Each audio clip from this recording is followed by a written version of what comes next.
in and goes out of our body. When we inhale, the air comes in carrying the prana, and when we exhale, the empty air goes out. The life force is universal.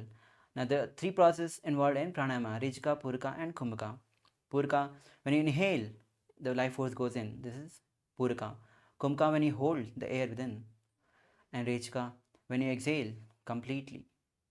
Now, the next component of Nithyananda Yoga is Mudras. Mudras means seal, refers to the positioning of limbs, fingers, even the tongue in certain way to seal the prana into our body, a way of aligning our body to the cosmic geometry. Now, the next component is bandhas. Bandhas are basically the internal awakening of Kundalini Shakti.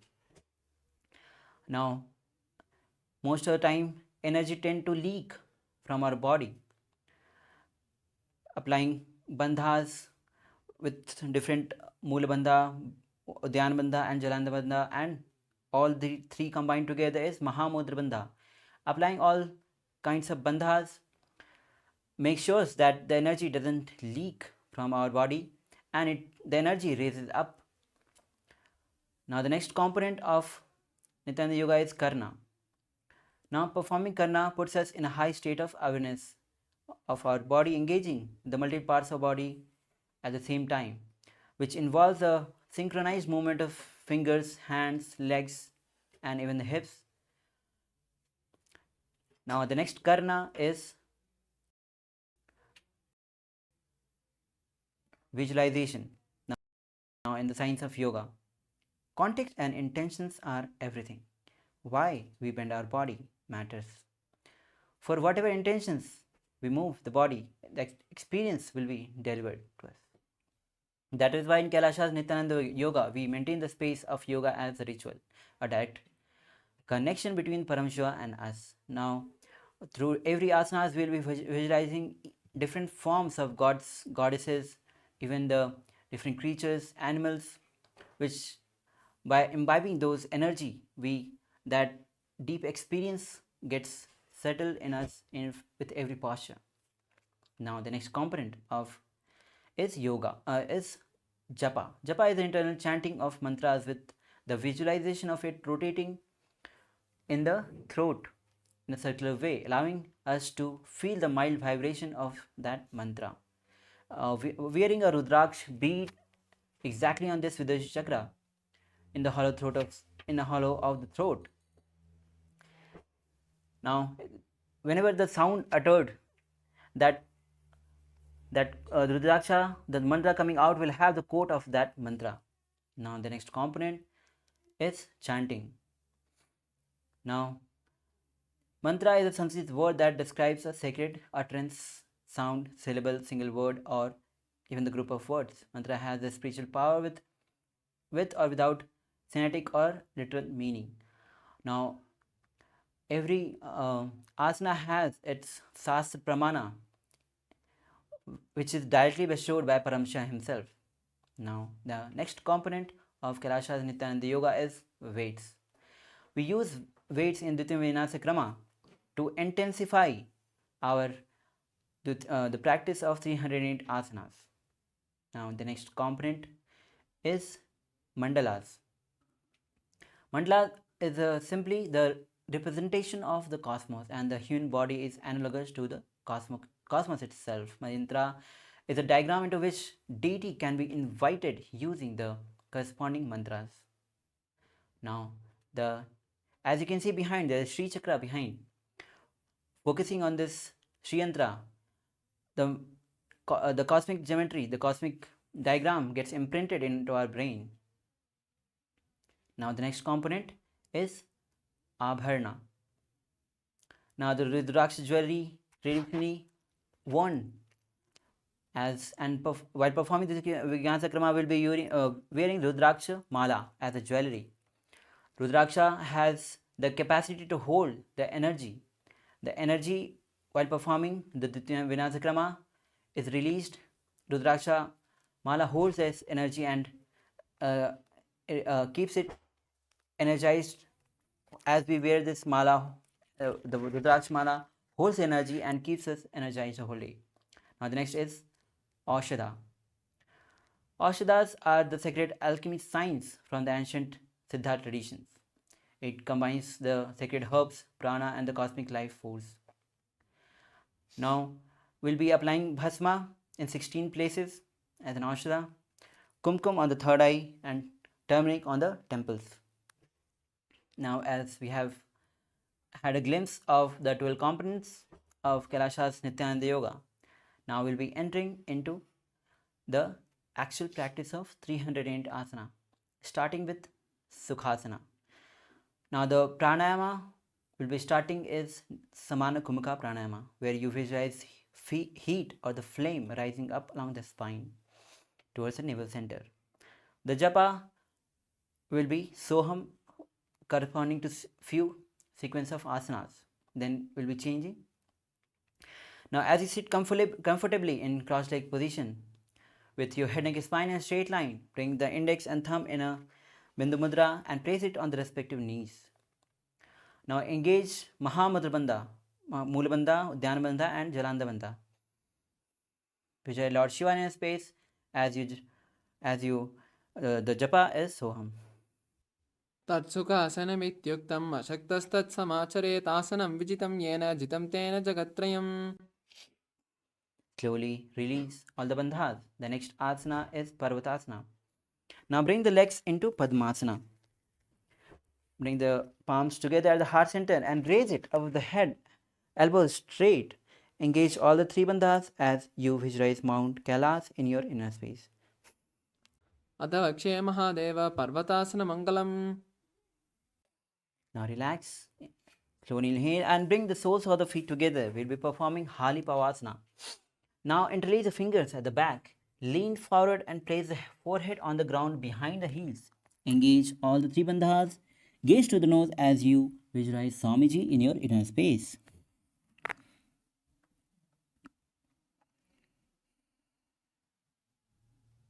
पूर्वविधियाहु मे जानौ उभे भगतली सम्पुटटानो.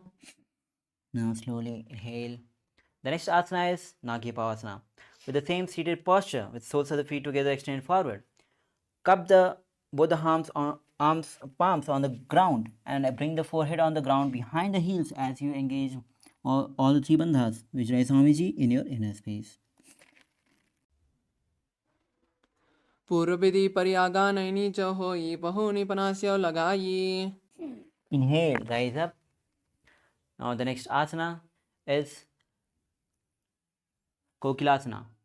Now as you hold the big toes in Prana Mudra with the respective hand, now enter into Padmasana.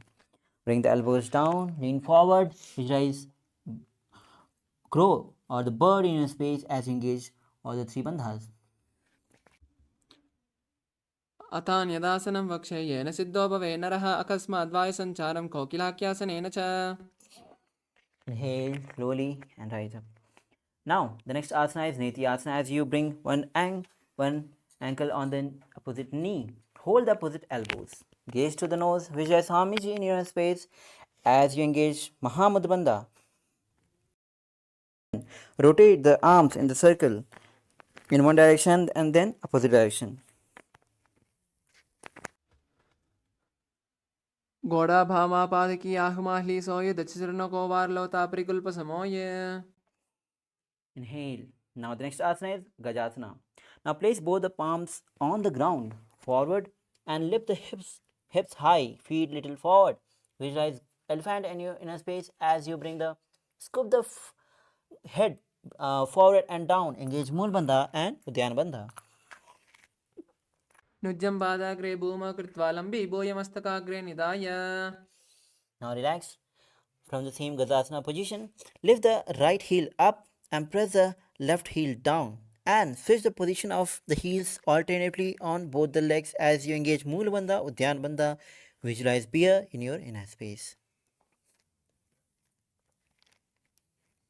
एकैकं पादमाकुञ्च गजासनं कुर्यात् त्रिक्षासनं भवति. And slowly inhale and stand tall. Now we'll be performing the next asana, which is Vaishyasana. Now stand on the big toes. Bring both the hands at the heart center, index, middle, and ring finger at the heart center. Now, engage Mool Bandha, Udyan Bandha as you visualize Swamiji in your inner space. केशेन पादैक्लं बद्ध्वा तिष्ठेत दोमकः तव ईशावक्षेत् कृत्वा सत्यवान् भवेत्. Now, we'll be performing the first karna, which is Urdhva Janu Karna. Now, bring the legs in Armandi, which is heels together, feet apart at 45 degree, knees bent. Now, bring both the hands at the heart center, elbows parallel to the ground. Now, we'll be lifting and swinging the legs and hands simultaneously across to the heart center and then to the position, and repeating this on the other side as well, doing this sequence on both the sides. Now relax. Now the next asana is Balalingasana.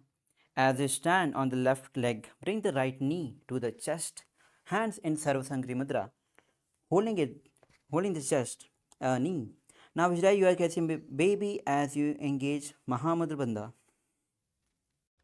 एकं जान ऊर्ध्यालिङ्ग्य स्थातव्यं बाललिङ्गनं भवति.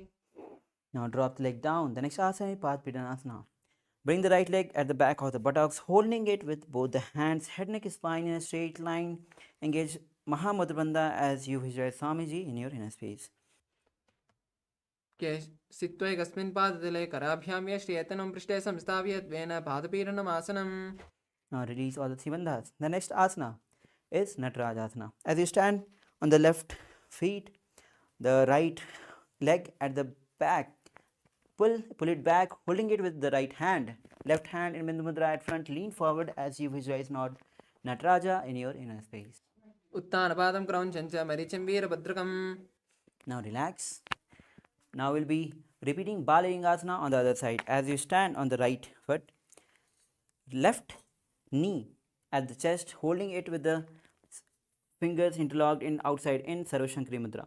Engage all the three bandhas as you visualize baby, as you visualize yourself catching a baby. स्थित्वा एकस्मिन् पादतले कराभ्यां यष्टियतनम्. We'll be repeating Padpidanasana on the other side as we bring the left feet at the back of the buttocks, holding it with both the hands, head, neck, spine in a straight line. Engage Mahamudra Bandha, visualize Swamiji in your inner space. स्थित्वा एकस्मिन् पादतले कराभ्यां यष्टियतनम्. Now relax. The next asana is Natarajasana. As you stand on the right foot, bring the left feet, holding it with the left hand, kick and pull it, but right hand in Bindu Mudra. Visualize Lord Nataraja in your inner space. उत्तानपादं क्रौञ्चं च मरीचिं वीरभद्रकं नटराजं त्रिकोणं च सक्ताङ्गुष्ठप्रसारणे. Now inhale and rise up. The next Karana is Ardharichita Karana. As you stand in Aramandi, bring the right leg, foot on toe on the ground and heels up behind the left feet. Bring the left hand at the chest and now right hand at the nose and swing it like a pendulum. As swing a few times. Now change the position of the legs and hands and swing the left hand as a pendulum on the other side. Now relax. Now we move to a skeleton dance. Now as we visualize ourselves as pure bones and start shaking our body with eyes closed, shake the body and move across the whole yoga mat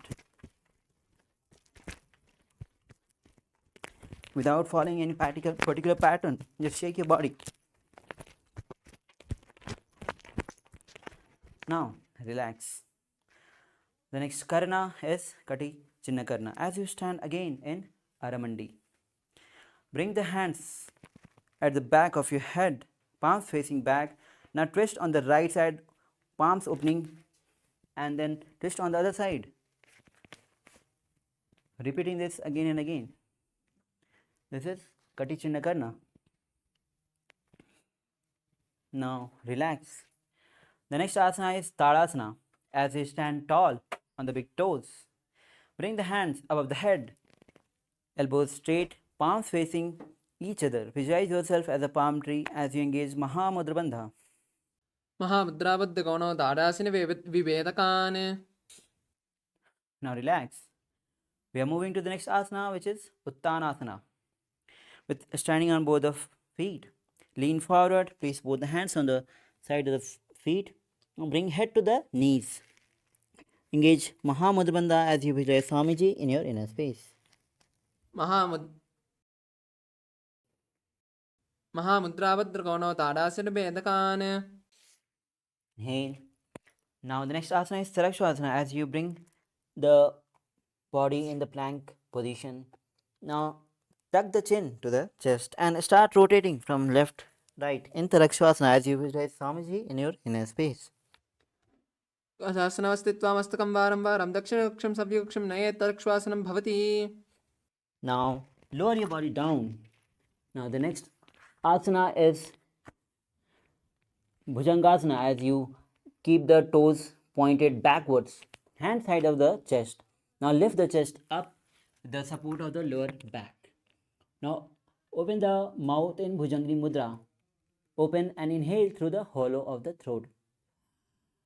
अङ्गुष्ठनाभिपर्यन्तं मदोभूमौ विनिनिषेत् कराभ्यां चतुरां दत्त्वा उदशीषपणिवहि. Now relax. The next asana is Sasasana. As we bring the body again in plank position, now bring the right knee to the chest, pull it back, and then left knee to the chest as you visualize Swamiji in his space and keep alternating the feet on the chest alternatively.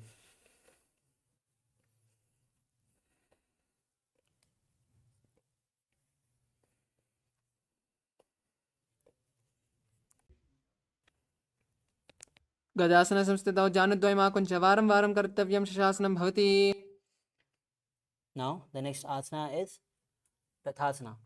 As you bring one leg between the hands and jump and bring the left leg between the hands and keep alternatively shifting the position of the leg as you visualize chariot in your inner space.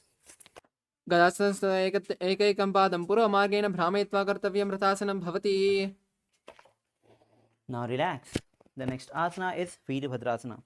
As you stand tall and bring the right leg front, toes facing forward, left leg back, feet opening at sides.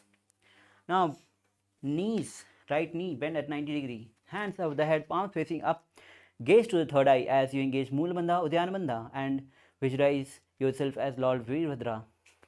तानपादं क्रौञ्चं च मरीचिं वीरभद्रकं नटराजं त्रिकोणं च सुप्ताङ्गुष्ठप्रसारणे. Now relax.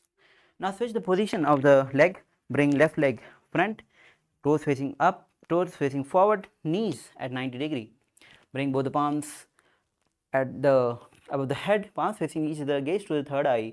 Visualize yourself as Lord Veerbhadra as you engage Mool Bandha and Udyana Bandha. उत्तानपादं क्रौञ्चं च मरीचिं वीरभद्रकं नटराजं त्रिकोणं च सुप्ताङ्गुष्ठप्रसारणे. Inhale. Now stand tall. We'll be performing Vrikshasana and the japa will be Shivoham.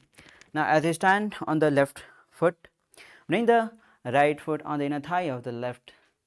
Now bring hands in palm in front of the heart center in Namaskar Mudra as raise it above the head. Visualize yourself as a tree and engage with Mool Bandha and Udyana Bandha. वामोर्मूलदेशे च याम्यं पादं निधायतु. Now inhale and relax. Bring the right foot on the left hip. Now hands in Namaskar Mudra at the heart center. Visualize yourself as Lord Garuda as you engage Mool Bandha and the pranayama is Sahaja Pranayama. गरुडासनमावक्ष्य येन ध्यानं शिरम्भुवि सर्वदोषाद्विनिर्मुक्तो भवति ये महाबली. Now relax. The next asana is Vrikshasana on the other side. As you stand on the right foot, bring the left foot on the inner thigh of the right. Hands in Namaskar Mudra at heart center and raise it above the head. Visualize yourself as a tree as you engage Mool Bandha and Udyana Bandha. वामोर्मूलदेशे च याम्यं पादं निधायतु. The next asana is Garudasana as you bring the left foot on the opposite hip. Now hands in Namaskar Mudra at the heart center. As you visualize Lord Garuda in his space, engage Mool Bandha and the pranayama is Sahaja Kumka Pranayama. गरुडासनमावक्ष्य येन ध्यानं शिरम्भुवि. Now drop the legs. And the next asana is Trikonasana. Now step the right foot forward, toes facing forward, left leg back, feet facing sidewise. Bring the hands back to the ground, lean forward and place the right fingers on the ground, left towards the sky. Gaze as you gaze towards the sky, visualize triangle in your space, performing Trikonasana. उत्तानपादं क्रौञ्चं च मरीचिं वीरभद्रकं नटराजं त्रिकोणं च सप्ताङ्गुष्ठप्रसारणे. Slowly inhale and bring the left feet forward, right feet back, hands back to the ground, lean forward, gaze towards the sky as you visualize triangle in your inner space, performing Trikonasana on the other side. उत्तानपादं क्रौञ्चं च मरीचिं वीरभद्रकं नटराजं त्रिकोणं च सप्ताङ्गुष्ठप्रसारणे. Now inhale, rise up. The next asana is Nikuta Kakarna. Now as we stand again in Aramandi, now bring the hands at the heart center, elbows back to the ground with palms facing each other, left palm down and right palm up. Now lift the right heel and simultaneously change the position of legs and hands. Repeating this on both the sides. This is Nikuta Kakarna. Now relax. The next asana is Angushthasana. Now as you lower your body down, toes tuck and bring the perineum on the heels. Knees together, palms together. The japa is Sadashivoham, and as you visualize Swamiji in your space, engage Mulbandha as the pranayama is Brahmari Kumaka pranayama, where you inhale like a male bee and exhale like a female bee. अङ्गुष्ठन कबन्धासनमित्याहुः गोरक्षासनमेव च अङ्गुष्ठमष्टकं ये ब्रह्मप्रासादितं तथा. Now the next asana is Saurasana. As you bring the right foot forward, toes facing up, hands in Varamudra, fingers on the ground, palm facing forward. Visualize Swamiji in your inner space as you keep continuing Brahmari Pranayama Kumaka. प्रसार्य एकं पादतलं संस्थाप्य त्वेकपादकम्. The next asana is Vidhunanasana. Now from the same legs, right leg extended forward, bring the right hand in Pranamudra and hold the big toe of the right leg. Lean forward, head to the knees. Hold the left ankle with the left hand. Visualize Swamiji in your inner space. उल्पस्थितौ पादमेकं प्रसार्य तत्पादाग्रं संस्थितेत् तत्करेण. Inhale. Now left, sit on the left heel, right heel and bring the left leg forward, toes facing up, hands in Varamudra. Visualize Swamiji in your space. प्रसार्य एकं पादतलं संस्थाप्य त्वेकपादकम्. The next asana is Vidhunanasana. Now hands, left hand in Prana Mudra. Hold the big toe of the left hand. Lean forward, head to the knees. Hold the right ankle with right hand as you engage Mulbandha, and the pranama is Bhramari Kumka pranama. गुल्पस्थितौ पादमेकं प्रसार्य तत्पादाग्रं संस्थितेत् तत्करेण. Now slowly inhale and rise up, bringing the toes with toes tucked. Sit on the heels, perineum on the heels. Now create little gap between the knees. Gaze on the ground through the gap between the knees and place the back of the palms on the knees. Engage Mulbandha, Jalandhar Bandha. Visualize Swamiji in your inner space.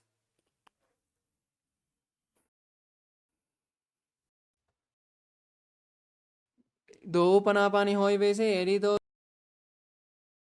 गोड़ा निवेसे. Now release the Dhyana Bandha, release the Jalandhar Bandha. The next asana is Kapilasana.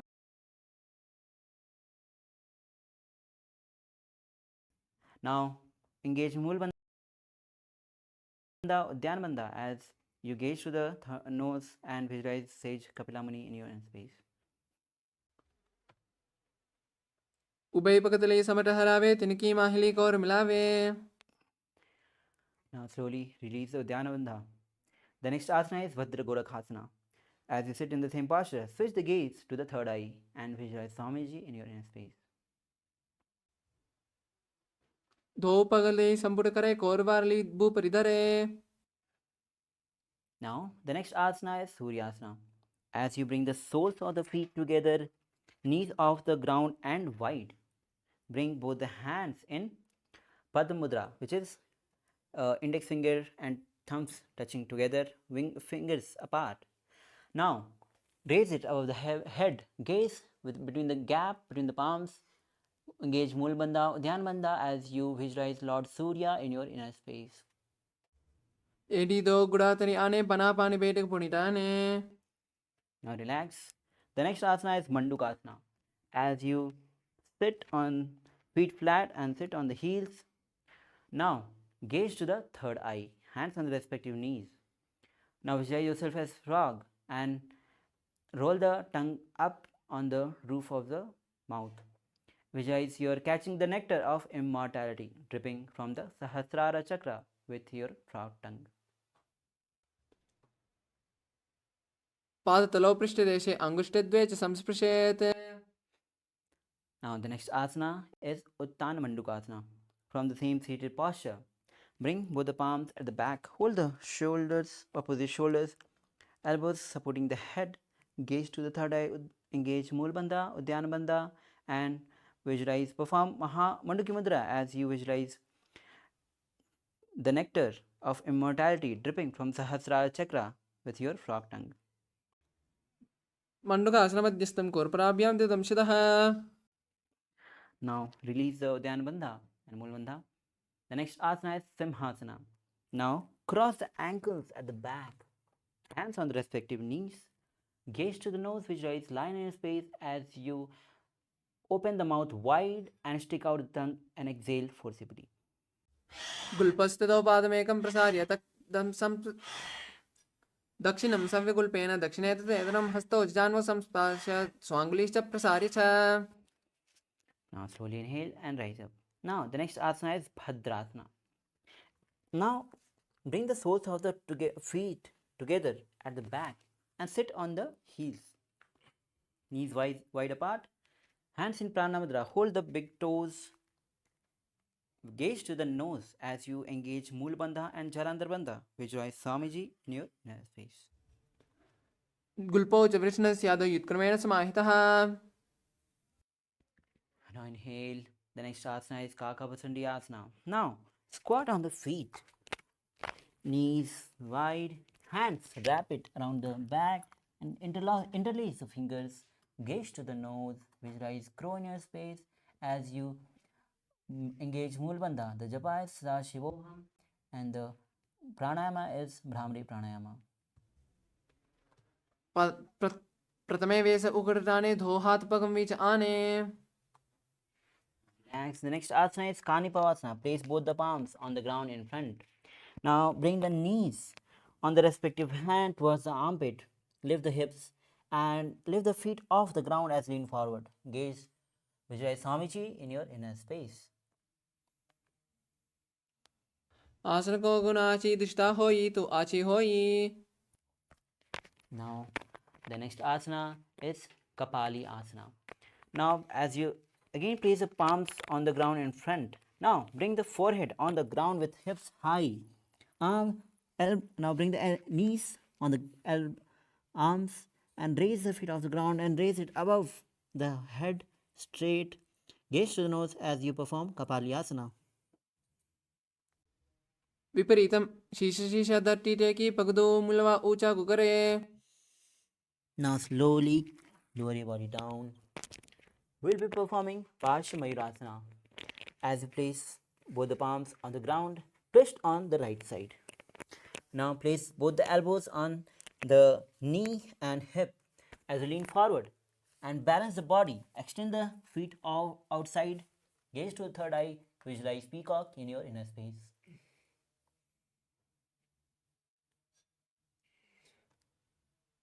मयूरं दण्डवत् कुर्यात् मायूरं दण्डनामकम्.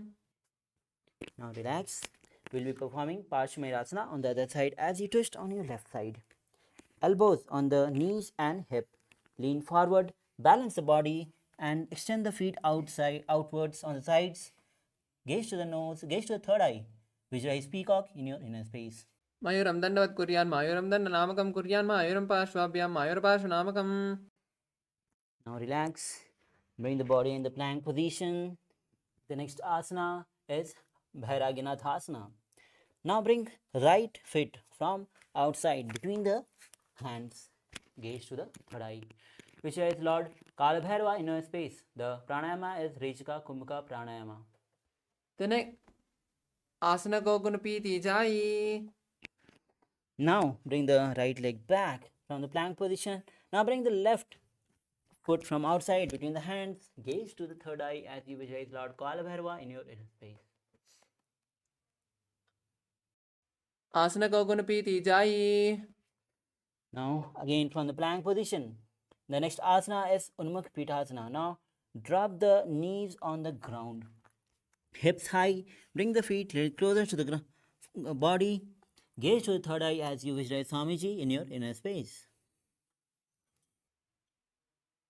Punyasto jani hasto chatuspada amukam. Now bring the body again in plank position. We will be performing Vasishtha Asana. Now with right palm on the ground, hands straight, twist on the left side, left hand towards the sky. As you're gazing to the sky, visualize Sage Vasishtha in your inner space. Udu kukkuda vasishta marichihala matsyagambari vittam choda yasya dhanam. Now left palm on the ground, twist on the right side, right hand straight towards the sky, visualize Sage Vasishtha in your space as you perform Vasishthasana on the other side. Urdu kukkuda vasishta marichihala matsyagambari vittam choda yasya vividam rasanam. Now lower your body down. Slowly extend the legs forward, toes facing up.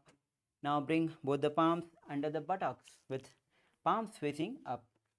As you gaze to the nose, visualize Lord Hanuman in his space, engage Mool Bandha, Jalandhar Bandha, and the japa is Mahasadashivoham, and the pranayama is Rejika Kumbhaka pranayama.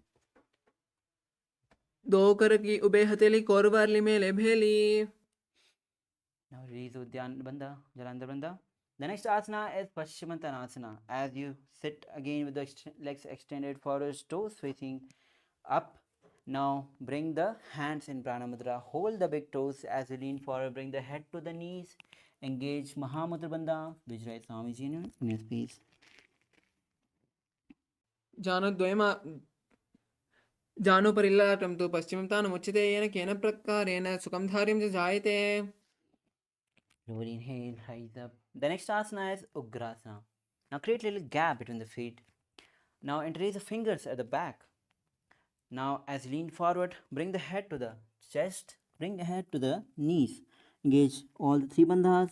Visualize Goddess Kali in your inner space. स्वपानिप्यां धृतं त्वा जानो परिशिरोन्यसेत्. Inhale. Slowly rise up. The next asana is Marichi Asana. Now, as you sit with both legs extended forward, bring the right knee to the chest, heel to the perineum.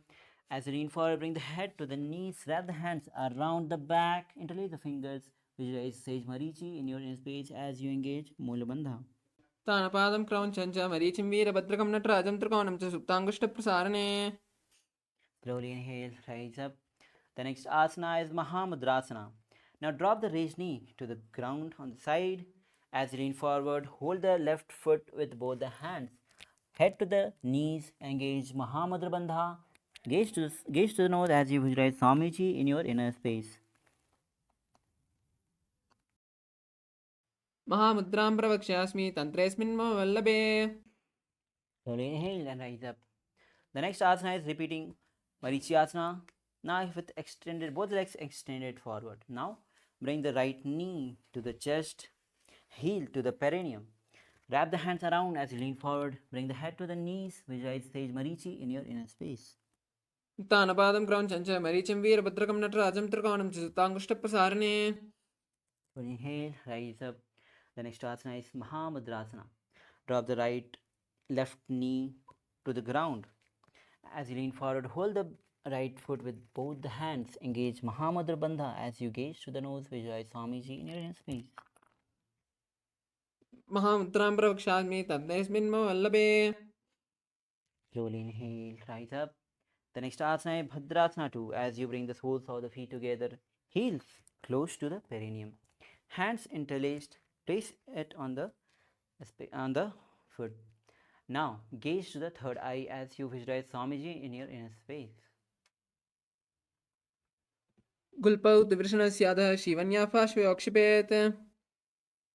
Now the next asana is Gwalipavasana. With the soles of the feet together, extend right forward. Now heels, toes together, heels apart, hands on the respective knees. Gaze to the nose as you engage Mulabandha and Jalandhabandha. Visualize Swamiji in your inner space. Purvacharpatachokahyo sohi vahi vidyo ki ji soyi. Inhale, release the Jalandhabandha. The next asana is Choni asana. As you bring the soles of the feet together, heels close to the perineum. Now as you hold the soles of the feet with the respective hands, lean forward, visualize Yoni Mandala in your space, gaze to the nose as you bring forehead on the ground. दो पगतली संपट करे को एडीमेड के ढिंग दरे. Now slowly inhale and rise up. Now next asana is Mindaki Pavasana. As you extend the soles of the feet together, extended forward, toes apart, heels together. Now with both the hands on sides, now lean forward and bring the forehead on the ground behind the heels, gaze to the nose, visualize Swamiji in your inner space. पूर्व विधि परी पगतली संपट soul AD मिलीरा से. Slowly inhale, rise up, soles of the feet together. We will be performing Siddha Samadhi Asana. Now, soles of the feet together, heels close to the perineum, heels apart, hand underneath the legs. Now, as you lean forward, gaze to the nose. As you bring the forehead on the ground, try to touch the throat to the feet. दो पगतली संपट करे soul में आगा में धरे. Slowly inhale, rise up. The next asana is Chinnaki Pavasana. Now, as you sit with the soles of the feet together, heels close to the perineum, knees wide apart, hold the big soles with both the hands and open it like a book. Now, place both the elbows on the respective knees. As you gaze to the nose, visualize Swamiji in your inner space.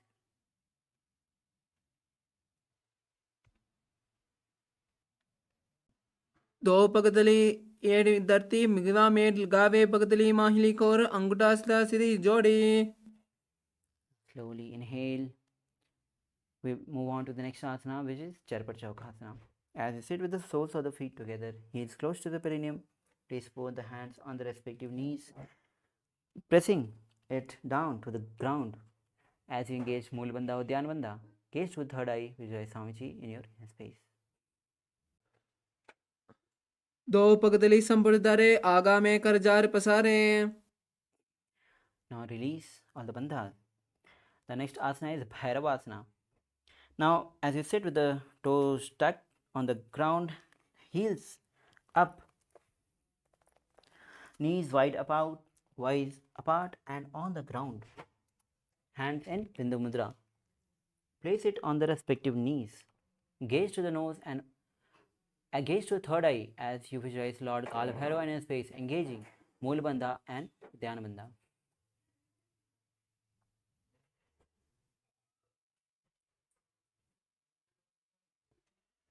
कुल्पो संपीड्य चान्योन्यम क्रमेण समाहितः. Now release the foot and release the Dhyanabandha. The next asana is Samanasana. Now, as we bring the left feet, heels close to the perineum, bring the right leg to the chest, right foot to the chest, holding it with both the hands. Gaze to the third eye as you visualize Swamiji in your inner space. समान आसनमावक्षे सिद्धमंत्रादि साधनात्. The next asana is Apanasana. Now raise the left leg on the top of the shoulder. Now bring the left feet extended forward and up. Gaze to the third eye as you visualize Swamiji in your inner space. केवलं पादमेकं च स्कन्धेचारोऽपि यद्दतः. Now relax. We'll be repeating Samanasana on the other side as you bring the right heel close to the perineum and left feet to the chest. Gaze to the third eye, visualize Swamiji in a space. समान आसनमावक्षे सिद्धमंत्रादि साधनात्. The next asana is Apanasana. As you bring the left foot on the top of the shoulder, raise the right leg forward and straight. Gaze to the third eye, visualize Swamiji in a space. केवलं पादमेकं च स्कन्धे चारोप्य ततः Now drop the legs. The next asana is Gomukhasana. As you place the left feet on the ground, heels close to the perineum. The right leg on the top, hands interlaced on the top knee, gaze to the nose, visualize cow in your space. The japa is Om Nithyanandoham and engage Mulbandha as you perform Sitakari Pranayama. सव्ये दक्षिणकुल्पन्तो पृष्ठपार्श्वे नियोजयेत्. Relax. The next asana is Anishasana. As you be seated in the same position as Gomukhasana, hands in Bindu Mudra, hold the hands in Prana Mudra, holding the big toe in of the opposite legs. Gaze to the nose, engage Mulbandha or Dhyanabandha and perform Sitakari Pranayama. Visualize Rishika Anushya in your inner space. दक्षिण कोटाने वामोता के ऊपर आने. Relax. The next asana is Anushasana 2. Be seated in the same position as Anushasana. Interlace the fingers at the back, lean forward, bring the forehead on the ground. Visualize Rishika Anusha in your inner space. जीवना गोड़ा की संधि उपरिदावा गोड़ा की संधि. Inhale, rise up. Next asana is Gardhavasana 2. As you bring the left heel to the perineum, right knee raised, feet closer to the body, hands on respective knees, gaze to the nose, Sitakari Pranayama as you visualize Lord Garuda in your inner space and engage Moola Bandha.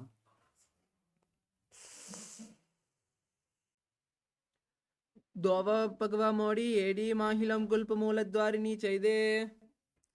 Relax. The next asana is Naradasana. As you sit on the left heel, interlace the fingers and twist on the right side, elbows on the knees, gaze to the third eye, visualize Sage Narada in your inner space. पृष्ठजवाम पकदली केरी भूपरिता हिलागा वेपेरी. And twist your body. The next asana is Matsya Pitakasana. As you bring the left foot on the right thigh, right knee raised, feet closer to the body, hands right toe holding it in Prana Mudra and chin with the left hand. Gaze to the nose as visualize Matsya, the fifth incarnation of Vishnu in your inner space. Keep performing Sitakari Pranayama. वामेन वामाङ्गुष्ठन्तो गृहीत्वा मत्स्यपीठकम्. Now relax. Extend now we'll be repeating Gomukhasana on the other side as you bring the right leg on the ground, heel touching the perineum. Place the left on the top, hands interlaced on the right on the top knee. Gaze to the nose as you visualize cow in your space and perform Sitakari Pranayama. सव्ये दक्षिणकुल्पन्तो पृष्ठपार्श्वे नियोजयेत्. The next asana is Anishasana. With the same seated posture, hands in Prana Mudra, hold the big toe of the opposite leg. Perform Sitakari Pranayama, then engage Mulbandha or Dhyanabandha. Gaze to the nose, visualize Rishika Anusha in your space. दक्षिण गोड़ा निकोटाने वामोता के ऊपर आने. Now relax. The next asana is Anishasana 2. Interlace the fingers at the back, lean forward, gaze to the nose. Visualize Rishika Anusha in your space as you bring forehead on the ground. Try to touch the nose to the knees. जीवना गोड़ा की संधि उपरिदावा गोड़ा की संधि. Slowly inhale and rise up. The next asana is Garudasana 2. Now bring right heel close to the perineum. Left knee to the chest, hands on respective knees. Gaze to the nose, visualize Lord Garuda in your space. दावो पगवा मोड़ी AD माहिलम गुल्प मूलद्वारिणी चैदे. Now, the next asana is Naradasana. As you sit on the right heel, hands interlaced at the back, twist on your left side, elbows on the knees. Gaze to the third eye. Visualize Sage Narada in your inner space. पृष्ठजवाम पकदली केरी भूपरिता हिलागा वेपेरी. Now untwist your body. The next asana is Matsya Pitakasana. As you bring the right foot on the left thigh, left knee raised, hold the left big toe with the left hand. Visualize Matsya, the fish incarnation of Vishnu, as you gaze to the nose and keep performing Sitakari Pranayama. वामेन वामाङ्गुष्ठन्तो गृहीत्वा मत्स्यपीठकम्. Now bring both the legs at front, toes facing up. Next asana is Matsendra Asana. As you bring the left foot on the opposite thigh, Raise the right knee, right foot on the ground. Twist on the left side, left elbow on the right knee. Hand on the palms on the ears and the right hand at the back. Gaze to the third eye. Visualize Sage Matsendranatha in your inner space. ऊर्ध्वोपरि उदरं पश्चिमवासं कृत्वा तिष्ठति यत्नतः Now, bring the left hand in Pranamudra. Hold the right big toe. Right hand on the ear. Gaze to the third eye. Visualize camel in space. आसनकोगुणजोलो जाये The next asana is Matsyendrasana to drop the right hand on the ground at the back. Hold the chin with the left hand. Visualize Matsyendra Nath in your space as you perform Matsyendra Asana 2. मत्स्येन्द्रपीठं चक्रप्रदीप्तं प्रचण्डरक्मण्डलकण्डनास्त्रम्. Now slowly untwist your body. Extend both the legs. Bring the right foot on the left thigh now. Raise the left knee. Twist on one side, on the left side, elbow on the knee. Hand on the ear. Left hand on the palm on the ground at the back. Gaze to the third eye as you visualize Sage Matsyendranath in your inner space, performing Matsyendranath Asana. उदरं पश्चिमाभासं कृत्वा तिष्ठति यत्नतः. The next asana is Kubasana. Now bring the right hand in Pranamudra. Hold the left big toe, left hand on the knee, on the ear. Gaze to the third eye, visualize camel in your inner space. आसनकोगुणजोलो जाये Drop the left hand on the ground at the back. Hold the chin with the right hand. Still back. Gaze to the third eye as you visualize Matsyendranath in your inner space. मत्स्येन्द्रपीठं चक्रप्रदीप्तं प्रचण्डरक्मण्डलकण्डनास्त्रम्. Now slowly inhale and twist your body. Bring the legs in Padmasana. The next asana is Padmasana. Now as you bring both the hands in Pranamudra, holding the big toe of the opposite big toe. Now gaze to the nose as you engage Mahamudra. Visualize Swamiji in your inner space.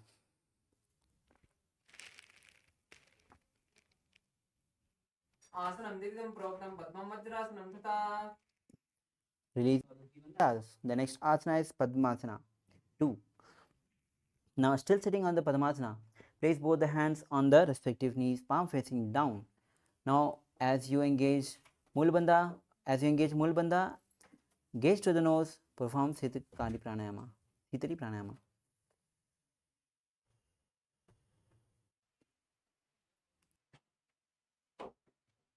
तानवचरणं कृत्वा उरुसंस्थौ प्रयत्नतः. Now the next asana is Kukkutasana. As you still seated in Padmasana, place both the hands between the calves and thighs, palms on the ground.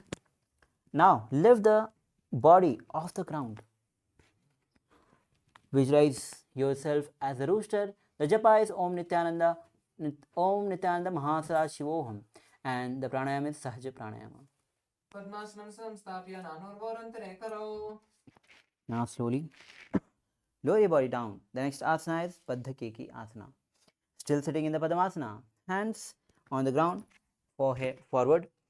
Now bring the fingers facing towards the body. Now lean forward, bring the elbows side of the navel as you lift the knees off the ground. Visualize Swamiji in your inner space.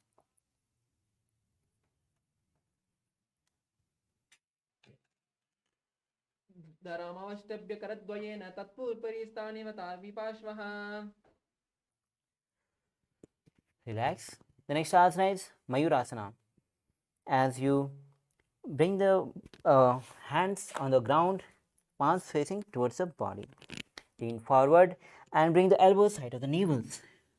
Legs extended back and lift the feet off the ground. Visualize peacock in your inner space. अतः वक्षे Mahadev मयूरासनमुत्तमम्. Now slowly lower your body down. The next asana is Makadasana. Now interlace the fingers at the back, legs extended, feet extended on sides. Visualize crocodile in your inner space.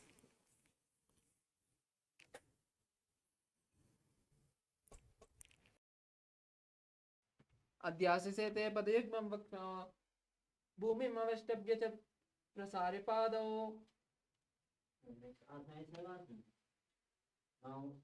Bring the palms side of the chest, toes facing backward, pointed backwards.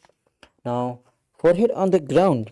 Lift the feet and thighs, knees off the ground as you visualize a locust in your inner space. अध्याससे ते करयुग्मं वक्ष्णो भूमिम् अवष्टभ्य करतलयोस्तलाभ्याम्. Relax. The next asana is Ustrasana. Now, hold the feet with the respective hand. Bring it towards the ground, side of the hip, which has camel in a space as you engage Mulabandha. अध्याससे ते पदयुग्मं मस्तं पृष्ठे निधाप्य दितं कराभ्याम्. The next asana is Dhanurasana, still holding the feet with both the hands. Now, simultaneously lift the chest and the legs up. Gaze to the third eye, visualize Shiva's bow in your inner space.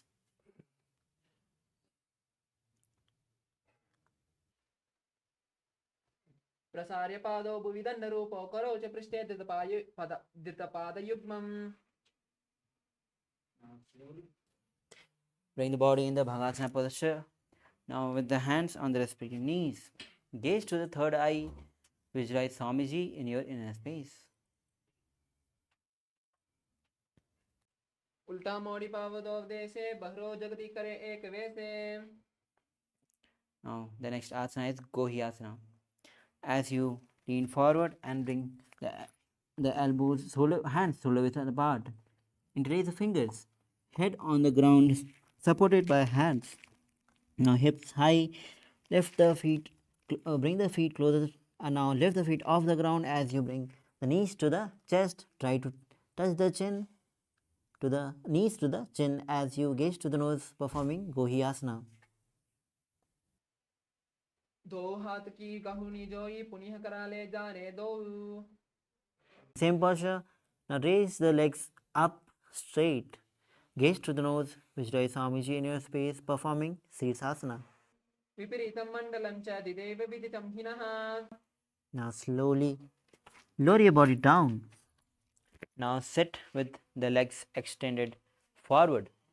Now we'll be performing Fodhyasana with the new pranayama, which is Bhasrika pranayama. Bhasrika pranayama is basically the forceful exhalation as a rapid exhalation movement where you exhale the air forcibly. Now hold the calves of both the legs and bring the legs up straight and try to touch the head to the knees. Visualize Swamiji in your inner space as you perform Bhasika Pranayama. दो हाथ पगा बहराने गोड़ा तरे कांक सीताने. Now the next asana is Parighasana. As you bring the legs straight up at 45 degree, hands holding the opposite shoulders, gaze to the third eye, visualize Mace in your space as you keep performing Bhasika Pranayama. उत्तानो शयनं कृत्वा पादौ मिलित्वा प्रसार्य. Now the next asana is Naukasana. With legs extended at 45 degree forward, hands pat to the ground, visualize both in your space as you gaze to the third eye, keep performing Bhasika Pranayama. उत्तान शयनं कूर्पराभ्यां भूमिमवष्टभ्य. Now relax. The next asana is Rudrasana. Now as you sit with the soles of the feet together, hands underneath, interlace the fingers and hold the feet. Bring it close to the chest. Now rest the chin at the fingers. Gaze to the nose, visualize Lord Rudra in your space as you keep performing Bhasrika Kumka Pranayama. पगदली संपुट करे हाथस्य पगा ऊंचा पगा का. Now relax. The next asana is Unmukh Pithasana 2. As you bring the soles of the feet on the ground, knees raised, lower the body down on the ground, hands back of the heels. Now raise the hip high, engage Mool Bandha, Jalandhar Bandha, gaze to the nose, visualize Swamiji in your inner space. ऊर्ध्वे च जानुनी कृत्वा शवित्वोध्वमुखं तथा उत्ताप्य हस्तौ तिष्ठेतु पीठ उन्मुखनामके. Now inhale and slowly lower the whole body down on the ground flat. Hands and legs apart. Relax the whole body as you inhale slowly and mentally force air across the body as you perform Savasana. अथ शवासनम् उत्थानं शववद्भूमौ शयनं तु शवासनं शवासनं श्रान्तिहरं चित्तविश्रान्तिकारणम्.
Yes. Now, slowly come down to your physical body. Now, start to wiggle your fingers, your legs, feet, your ankle, chest, along the knees to the chest, holding it with both raised fingers, rock to sides. Now roll to one side and be seated in the comfortable seated position. Now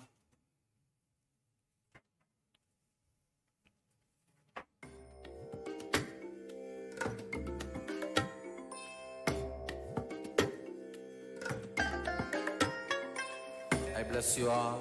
Let you all open all your three eyes and manifest the powers of Mahasadashiva. Om Nithyananda Paramashivoham. Om Nithyananda Paramashivoham. Om Nithyananda Paramashivoham. Om Nithyananda Paramashivoham. Om Nithyananda. yes, sorry for the technical glitch. Now, as we have successfully completed 108 asana sequence, congratulations. Now we will be moving on with the next 200 asanas of Dutya Vinyasa Krama. Now, the first asana is Yatha Sanishthasana. As you sit in a comfortable seated position, which brings ease to your physical and mental space. Bring the hands in Bindu Mudra with index and thumb touching together in Bindu Mudra on the respective hands. Visualize yourself as the Supreme Pontiff of Hinduism. Now, throughout the next 200 asanas, the japa will be Om Nithyananda Paramashivoham, and engage Mulbandha as you perform Samana Kumaka Pranayama.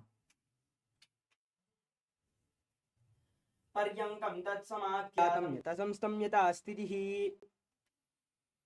Now, slowly inhale. The next asana is Samasana.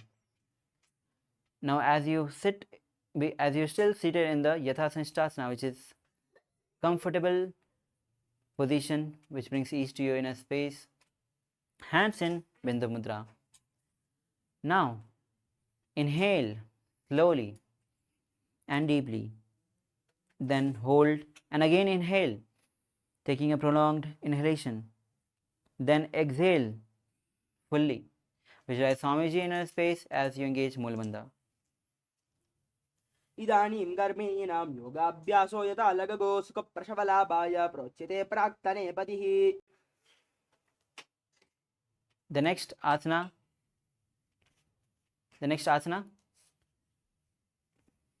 is Muktasana.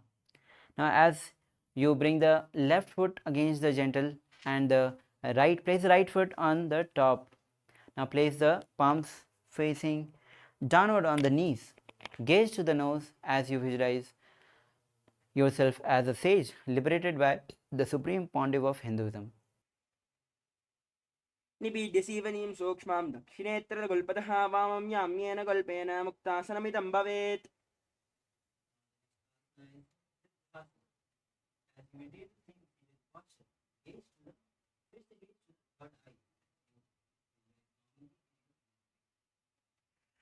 स्थानुह्मितेन्द्रियचलदृशान् पश्यन् भ्रुवोरन्तरं चैतन्मोक्षकवाटभेदजनकं सिद्धासनं प्रोच्यते.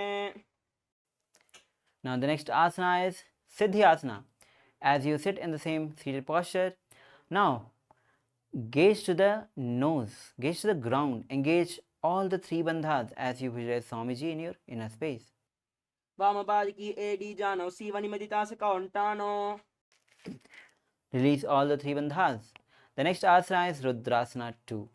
Now, keeping the legs in the same posture as a Siddhyasana, rotate the hands in Bindu Mudra and place it on the respective knees. Switch the gaze to the third eye as you visualize Lord Rudra in your space, the fierce dimension of Shiva. Engage Mulabandha. वाम चरण परिदर्शन राखे एक जुगति ऐसे विधि दाखे. Now, the next asana is Santa Duna Asana. As you maintain the same posture, hands in the Mandya Mudra, gaze to the nose as you visualize Swamiji in your space, engage Mulabandha. आसन की गुणमन की चंचलता मीटा. Now relax. The next asana is Siddhasana 2 as you maintain the same posture. Now bring the hands in front of the navel, cupping one palm on the over the other, resembling the lotus flower in Samputta Mudra. Visualize yourself as the Supreme Pontiff of Hinduism in your inner space. ऋतुकाय समासीन सिद्धासनमिति ऋतम्. Now the next asana is Pantha Yoni Asana. Now we will be performing Shanmukhi Mudra. Visualize your Sankalpa is manifesting through the womb of creation. Now bring the little finger below the lower lip and ring finger above the upper lip. Now middle finger closing the nostrils, the index finger closing the eye, and thumb closing the ears. यत्र मध्ये महादेव बन्धयोन्यासने श्रुवौ यत्कृत्वा केचरे भूत्वा विचरेत् ईश्वरो यथा. Now the next asana is Virasana. As you bring the one foot on the opposite thigh, other foot to the genital region, hands in Bindu Mudra, gaze to the third eye, gaze to the forward as you embody the space and state of bravery. एकं बाधमतैकस्मिन् मन्यस्योररि संस्थितः इतरस्मिन् सदा चोरं वीरासनमुदीरितम्. Now the next asana is Valmiki Asana. As you sit in the same seated posture, switch the gaze to the third eye as you visualize great sage Valmiki, poet and author of Ramayana. दावा बागा की भगतरी पुनि एरि हे Zoya. Relax. The next asana is Joni Mudrasana. Now place the palms on the respective knees with palms facing down. Now gaze to the nose as you visualize Yoni Mandala representing goddess Devi and Shakti, symbol of creative energy of the universe. वामपाद की भगतरी जाहिमा हिली कोरी. Now the next asana is Yoni Asana. As you maintain the same seated posture, switch the gaze to the third eye. Visualize Yoni Mandala in your space representing goddess Devi and Shakti, the symbol of creative energy of the universe. योन्यासनं पर्वतेन योगं योगफले निलं तत्कालबलं तावत् केचरे यावदेव हि. The next asana is Bhadrasana 3. Now as you bring the soles of the feet together in front, heels closer to the perineum, holding the feet with both the hands. Gaze to the nose as you engage Mulabandha, Udyanabandha. Visualize Lord Veerbhadra in your inner space. अथ भद्रासनं गुल्पोजवृषणस्यादः सीवन्याः पार्श्वयोन्योक्षिपेत् सव्ये गुल्पददा सव्ये दक्षगुल्पं तु दक्षिणे. Now the next asana is Ghorasana. As you sit with the soles of the feet together, heels close to the perineum.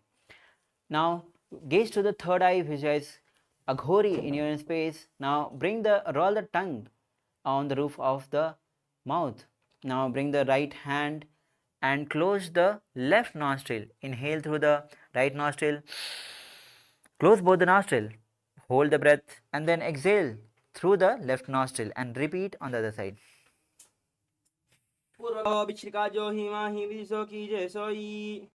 Now relax. The next asana is Kaneri Pavasana. As you sit with the soles of the feet together, heels apart. Now bring the elbows on the heels. Now rest the chin on the palms. Gaze to the nose, engage Mulabandha, Udyanabandha as you visualize a female elephant drinking water. ग्वालिपवासन का ह्यो है जासे Yahoo में जाने विदिते से. Now inhale, rise up. The next asana is Parasana.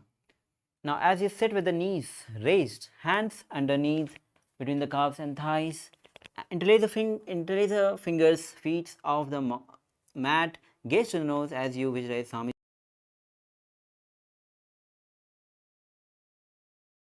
Junior in a space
the Kumbhaka is Rijka Kumbhaka Pranayama.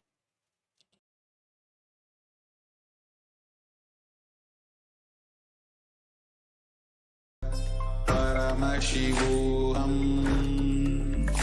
Om Nithyananda. Paramashivoham. Om Nithyananda. Paramashivoham. Om Nithyananda. Paramashivoham. Nithyananda Paramashivoham. Om Nithyananda Paramashivoham. Om Nithyananda Paramashivoham. Om Nithyananda Paramashivoham.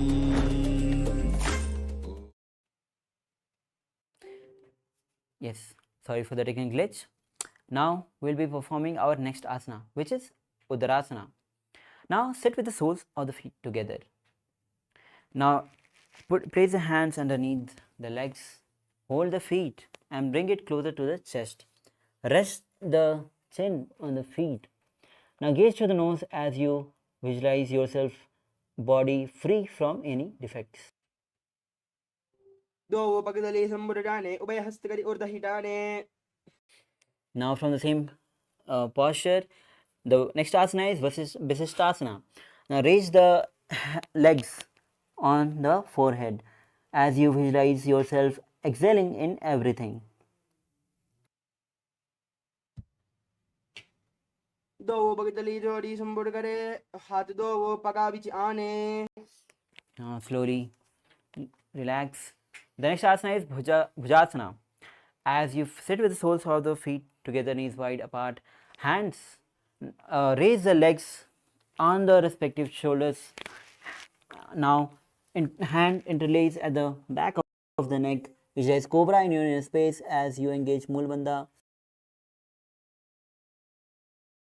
and gaze to the nose. शीर्षासनं तु विज्ञेयं काक्षासनमतः परं ग्रीवासनं च परमं भुजासनं ह्योचयेत्. Asana is Kalyanasana. As you interlace the fingers at the back, maintain the same seated position, raise legs up, gaze to the nose, visualize yourself as beautiful and auspicious goddess. दो हाथ पगाम बिच आने तिनको गोडानी छेटाने. Now lower your legs down. The next asana is Sankatasana. Now bring the left leg on the ground, heels close to the perineum. Now sit on the left heel. Bring the right leg on the top. Place the palms on the opposite knees. Visualize yourself as a swan as you perform Ujjayi Pranayama, making sound of ocean. वामपादं चितेर्मूलिं संयस्य धरणीतले पादण्डेन याम्येन वेष्टयेत् वामपादकं जानुयुग्मं करयुग्मम् एतत् सङ्कटमासनम्. Dhenukasana. Now slide the left heel outside and place both the hands on the top knee. Gaze to the nose as you engage Mulabandha and Udyanabandha. Visualize Swamiji in your inner space. अनुशागिनगरवञ्चितं वृषीहीलं डगल्यं knee. Now bring the right foot on the left thigh, left foot on the right knee.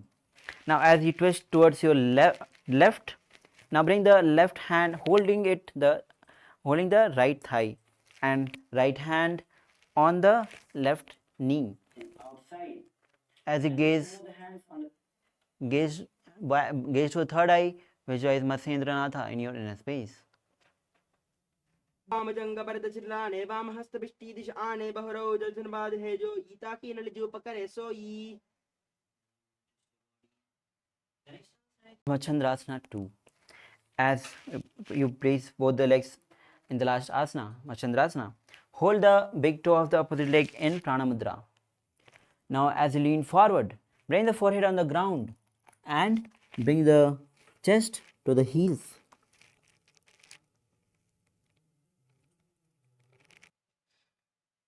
प्रथमजी मनोचरण जो ई वामजङ्गपरे राखे सो ईताकी AD कड़िसोल्यावे बहरौ जुगती यह और करावे. Slowly rise up. The next asana is Guru Asana. Maintain the same seated posture. Interlace the fingers and place it on the left heel, left knee. Engage Mahamudra Bandha. Visualize Swamiji in your inner space.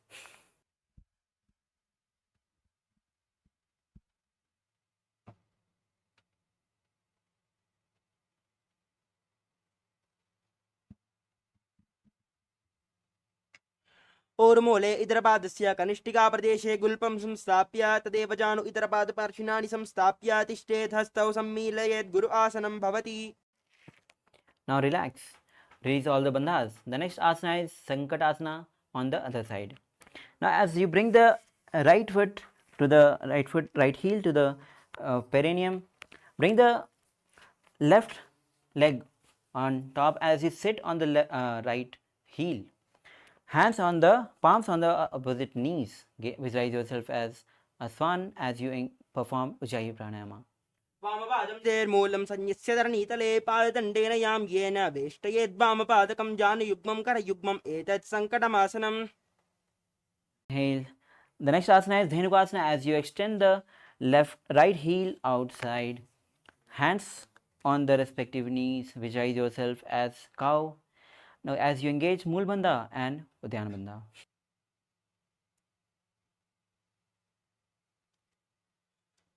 अनुशागिनगरपञ्चितं वृषीहिलं डगल्यं knee. Release bandhas. The next asana is Machandrasana. Bring the left foot on the right thigh and right foot on the left knee. Twist on your right side as you bring the right palm and hold the left thigh. Now left hand on the right knee. Twist backward, gaze to the third eye, visualize Matsyendranath in your inner space. वामजङ्गपरिदचिताने वामहस्तपिष्टीदिश आने बहरौ दचनपादे जो ईताकी नलिजोपकरे सोई. Now untwist your body with the same seated posture. Hold the big toes of the opposite leg in Prana Mudra. Now as you lean forward, bring the forehead on the ground, heels touching the chest. Visualize Swamiji in your inner space. प्रथमजी मनोचरण जुजो ई वामजङ्गपरे राखे सो ईताकी AD कड़िसोल्यावे बहरौ जुगती यह और करावे. Inhale, rise up. The next asana is Guru Asana. With the same seated posture, interlace the fingers and place it on the right knee. Engage Mahamudra Bandha. Visualize Swamiji in your inner space. ऊरुमूले इतरपादस्य कनिष्ठिकाप्रदेशे गुल्पं संस्थाप्य तदेव जानु इतरपादपार्श्वनानि संस्थाप्य तिष्ठेतस्थौ सम्मीलयेत् गुरु आसनं भवति.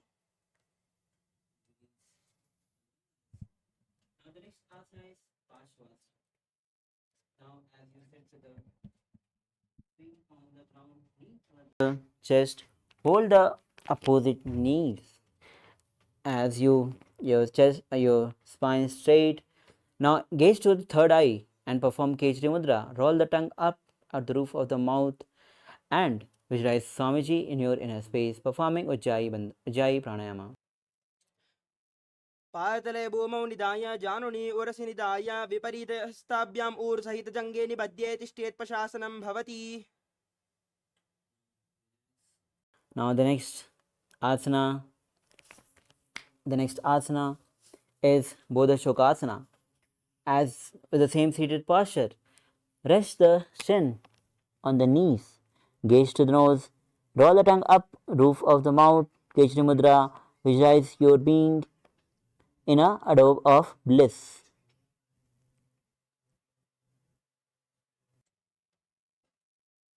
द्वौ भगतली भूपरिते रेकोर्माहिली ऐसे करेकोर्माहिली उकडबे से जंगा चाती अग्रनिवेशे. Now the next asana is Kurakatasana. With the legs and hands in the same position, now bring the arms under the thighs and calves. Hold the opposite elbows. Bring the feet a little closer. Now roll the tongue up at the roof of the mouth. Gaze to the nose as you visualize Swamiji in your space and keep performing Ujjayi Pranayama. द्वौ हाथ भगवाहर लिया वे गोड़ा नीचे ले तहरावे रामहा सामहा ऐसे करे आपस में को हनि पकड़े. Now the next asana is Sumati Asana. Now as you bring the right foot on the on the other side, toes facing uphill on the ground. Now gaze to the nose as you visualize great sage, great Maharishi Sumati in your inner space. मूलद्वार धरती परिटाने दावा पगबर दचबद आने दाई पाकती कोले आवे हाथ एक Amtar तहरावे. Now the next asana is Dandasana. As you sit with the legs extended forward, toes facing up, interlace the fingers and raise it above the head, elbows straight. Engage Mahamudra Bandha, gaze to the nose, roll the tongue up in Kechari Mudra, visualize Swamiji in your inner space. इदानीं गर्भिणीनां योगाभ्यासो यथा लगोस्कप्रसवलाभाय प्रोच्यते प्राक्तने पति. Now release all the three bandhas. The next asana is Arambhasana. As you sit with the legs extended forward, now hands and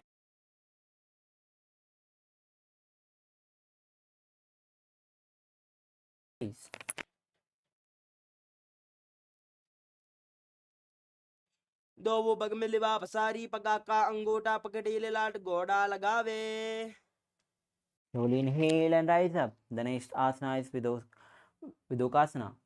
Now, as you sit with the legs extended, knees little slightly up, hands, heels shoulder width apart. Now, hands underneath, holding with both the feet, gaze to the third eye as you visualize Swamiji in your inner space. प्रथम बेसे दो पाऊ पसारी कचका ऊर्ध्व कोरड़ो दारे. Now, slowly inhale, rise up. The next asana is Jalandhara Pavasana. As you bring the soles of the feet together. Now, as you lean forward, place the hands underneath, palms facing up. Now, bring nose, mouth, and forehead on the feet. Gaze to the nose, visualize Swamiji in your inner space. दो AD महिला के दीजे हाथ पसारी. Inhale, rise up. The next asana is Urdhva Paschimottanasana. Now, as you sit with both the legs extended forward, now bring the left foot at the back of the neck. Now, lean forward, hold the right foot with both the hands, visualize Swamiji in your inner space. पश्चिमतानवत् संसिद्धिं कृत्वा एकं पादं ग्रीवायां धृत्वा तिष्ठेत् ऊर्ध्वपश्चिमतानं भवति. Slowly inhale, rise up. The next asana is Anantasana. Now, with one left leg behind the neck. Lean backwards. Now hold the left foot with the right hand. Gaze to the nose. Visualize yourself as an infinite or endless or an internal one. उत्तानशयनी एकैकं पायी ग्रीवायां विन्यस्य इतरहुस्तेन पावाग्रं गृहीत्वा. Now the next asana is Ankushasana. Now from the same position as Anantasana, lean on one side on the elbows. Now gaze to the nose as you visualize Swamiji in your inner space. उत्तानशयिता एकैकं पादं ग्रीवायां कुर्वन् इतरहस्तं कर्णमूले स्थापयेत् तस्यैव हस्तस्य कोर्परो भूमौ निधाय इतरहस्तपादौ सरलिक्षतिष्ठेत् अङ्कुशासनं भवति. Now slowly release the leg from the neck. The next asana is Dharasana. As you lie down again on the back, bring the knee to the chest. Hold the opposite knees and roll from left to right, performing visualize Swamiji in your inner space. उत्तानशयनं जानुने हृदयवस्थं भजङ्गसुस्थौ ऋणीकरद्वये बद्ध्वा सुव्यापसव्यं लोडयेत् दशासनं भवति. Yes, now rise up again. Sit with the legs extended forward. We will be repeating Urdhva Paschimottanasana on the other side as you bring the right leg foot at the back of the neck.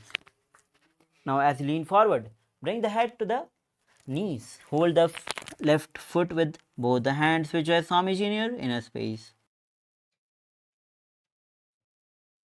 पश्चिमतानवत् संस्थितिं कृत्वा एकं पादं ग्रीवायां धृत्वा तिष्ठेत् ऊर्ध्वपश्चिमतानं भवति. Inhale, rise up. The next asana is Anantasana. As you sit with the right leg at the back, lean backwards and hold the right leg foot with the left hand. Visualize, gaze to the nose as you visualize yourself as infinite or endless and eternal one. उत्तानशयनी एकैकं पायी ग्रीवायां विन्यस्य इतरहुस्तेन पावाग्रं गृहीत्वा. From Anantasana. The next asana is Ankushasana as you rest on the elbows of the left hand, holding the right foot. Gaze to the nose, visualize Swamiji in your inner space. उत्तानशयिता एकैकं पादं ग्रीवायां कुर्वन् इतरहस्तं कर्णमूले स्थापयेत् तस्यैव हस्तस्य कुर्परो भूमौ निधाय इतरहस्तपादौ सरलिक्षतिष्ठेत् अङ्कुशासनं भवति. Now release the leg behind the head. Now the next asana is Yoga Nidrasana. As you lie down on the back, now bring the left foot at the back of the neck and now right foot at the back of the neck. Now hands interlaced at the back of the buttocks. Gaze to the nose as you visualize Swamiji in your inner space. पादाभ्यां वेष्टयेत् कण्ठं हस्ताभ्यां पृष्ठबन्धनं तन्मध्ये शयनं कुर्यात् योगनिद्रासुखप्रदा. Is Atma Ramasana. Now bring both the legs as you are still lying down on the back. Bring both the legs on the shoulders. Hand interlace at the behind the neck. Visualize yourself as Lord Vishnu in your blessing within. आत्मा राम आसन प्रथम सुतो सोवे.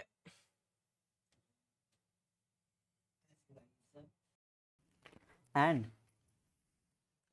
the next asana is Kochikasana. Now again lie down on the back. Chest, soles of the feet facing up, hands on the sides extended straight, elbows straight. Gaze to the third eye as you visualize Swamiji in your inner space. दो हाथ सीधा सा करे तिन से ube spa करे. Now the next asana is Jalandhar Pravritti Asana 1, 2 and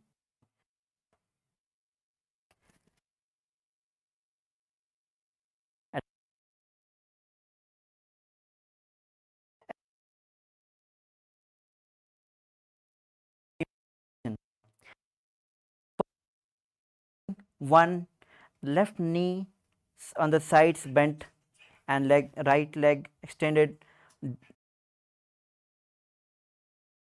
down at front. Now this is first step. The second step is bring the right leg on the top of the bent knee. Third step, extend both the legs on sides, hold it with one hand and rotate the head on the other side, gazing on the opposite side. This is step 3. Now bring the legs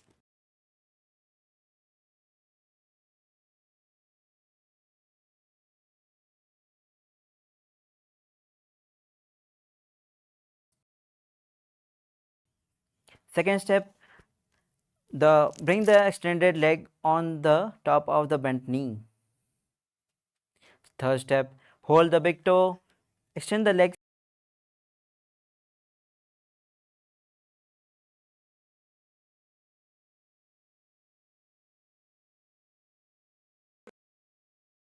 प्रत्यक्कुक्षिबाहे तदा हि परिकीर्तकं बद्धकोणं सुप्तकोणम् ऊर्ध्वकोणम्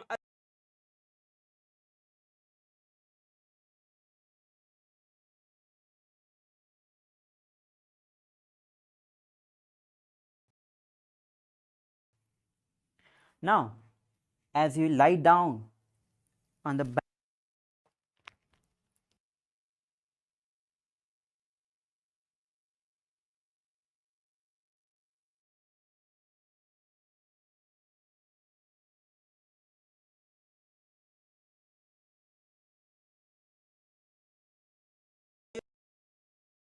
द्वन्द्वा पीठः सर्वबलप्रदं गर्भिणीनां दुर्बलामि इति Gargi जगादनो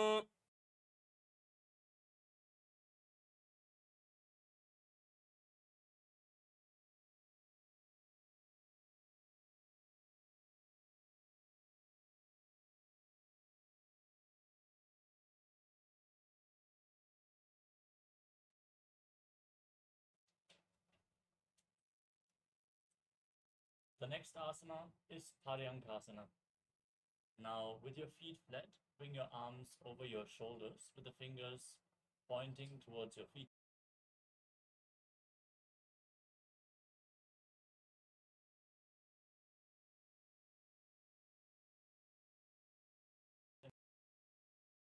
Sahajya Kumbhaka and perform the Mula Bandha by engaging the perineal floor. उत्तानशयनं हस्ततलाभ्यां भूमिम् अवष्टभ्यवातलाभ्यां भूमिं धृत्वा नाभिप्रदेशम् ऊर्ध्वं कुर्यात् पर्यङ्कासनं भवति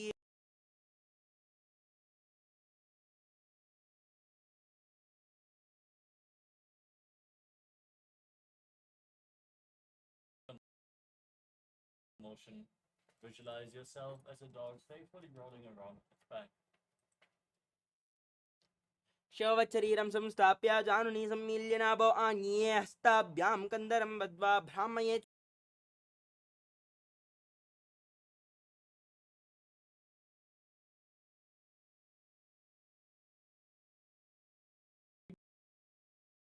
Keeping your hands on the mat for support. As you then move your legs in a circular motion, visualize Swamiji in your inner space and lock your throat internally in Jalandhara Bandha, breathing in Mujja Kumbhaka.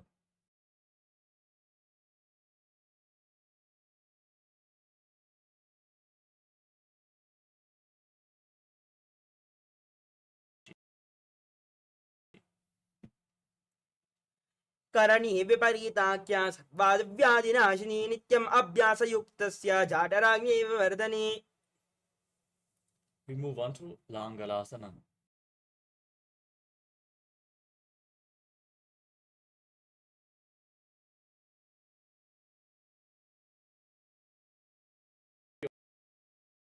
Your fingers behind your back and place your hands on the mat in Parashamudra as you visualize yourself as a plow. ग्रीवाकण्ठेन भूमिं विस्तम्भ पादाग्रद्वयम् ऊर्ध्वमुन्नयेत् नरकासनं भवति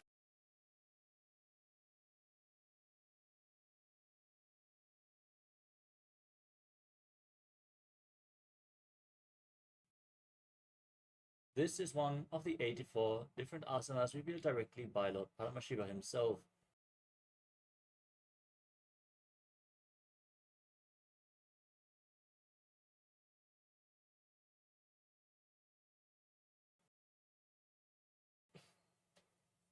Next up is Supta Konasana. Now, with your feet flat, bring your arms over your shoulders with the fingers pointing towards your feet. Keep your hands on the mat for support. As you then move your legs in a circular motion, visualize Swamiji in your inner space and lock your throat internally in Jalandhara Bandha, breathing in Mujja Kumbhaka. As you lay with your feet above the head, bring your hips above the shoulder level and open your legs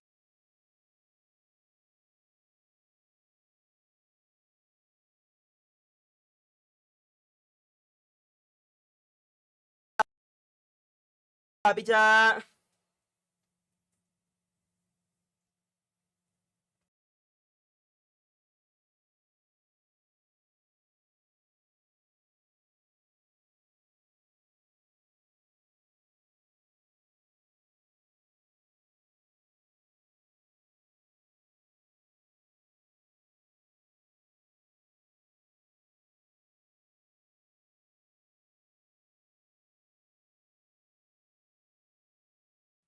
the next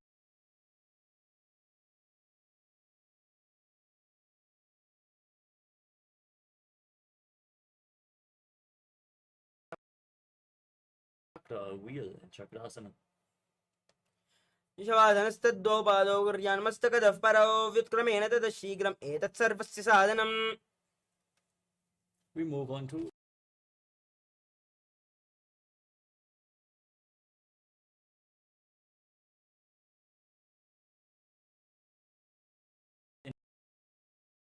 index and middle fingers. Visualize Swamiji in your inner space as you then open your legs wide to the side. Breathe in Ujjayi Pranayama, make an ocean-like sound with your mouth and perform the Mula Bandha.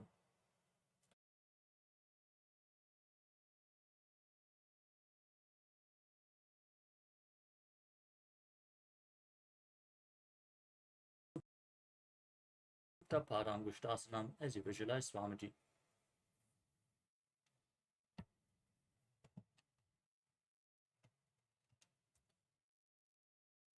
उत्तानपादं क्रौञ्चं च मरीचं वीरभद्रकं नटराजं त्रिकोणं च सुप्ताङ्गुष्ठप्रसारणे From Supta Paramgushtasana, cross your legs into Padmasana. Lower your entire body down to the mat. Keep your arms above the head and hold on to opposite elbows. Gaze to the tip of your nose and visualize Matsya, the fish avatar of Lord Vishnu in Matsyasana. मुक्तपद्मासनं कृत्वा उत्तानशयनाच्चरे कूर्पराभ्यां शिरो वेत्स्या मत्स्यासनं दुरोगः From Matsyasana, place the backside of the right hand onto the left palm above your head. Maintain your legs in Padmasana. Visualize Lord Rama in your inner space as you gaze to the tip of your nose in Parasharamasana. प्रथमकरे पद्मासन आचे सुदोषु वे भूपरिपाचे Next up is Sarvangasana. Keep your legs in Padmasana and then raise your knees and hips up off the ground, supporting your lower back with your hands, elbows on the mat. Gaze to the tip of your nose. Visualize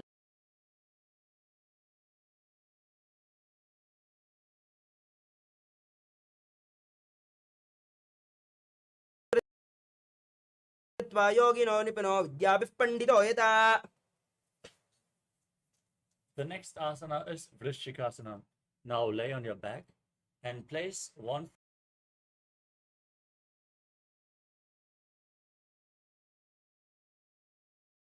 foot on the opposite thigh.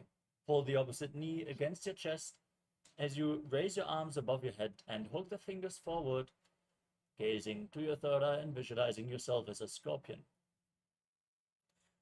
प्रथमशयन सुदोषी शकेशकी समधी सुदाके Now place the other foot on the opposite thigh. Repeat Vrishchikasana on the other side. प्रथमशयन सुदोषी शकेशकी समधी सुदाके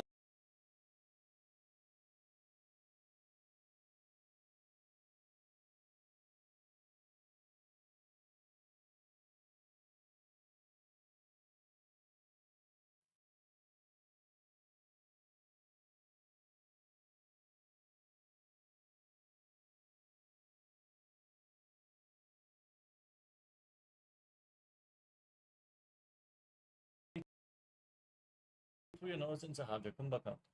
उत्तानशयनं कृत्वा अनुलिम्बिः स्कन्दरां बद्ध्वा कूर्परो मिलित्वा नितम्बेन भूमिं स्पृष्ट्वा एकं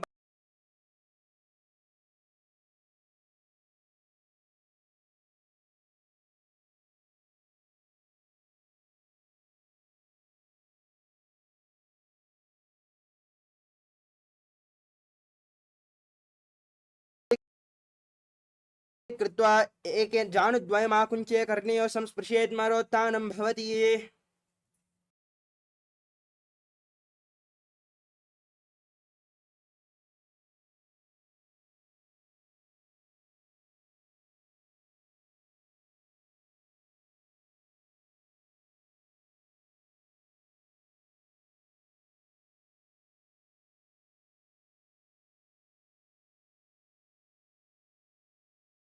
अत उत्थानं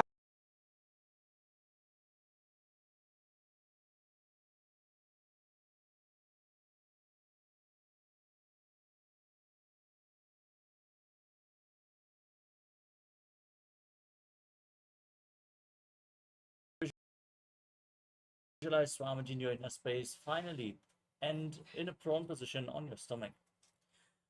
उत्थानशयनं पादौ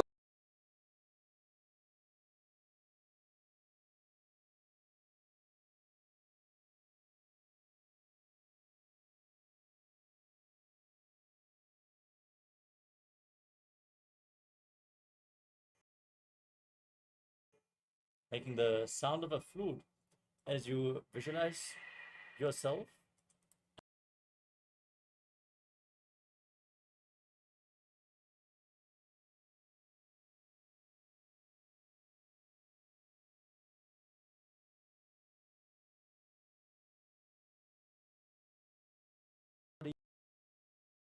into a plank position as you alternate jumping your feet in between the hands back and forth as you visualize yourself from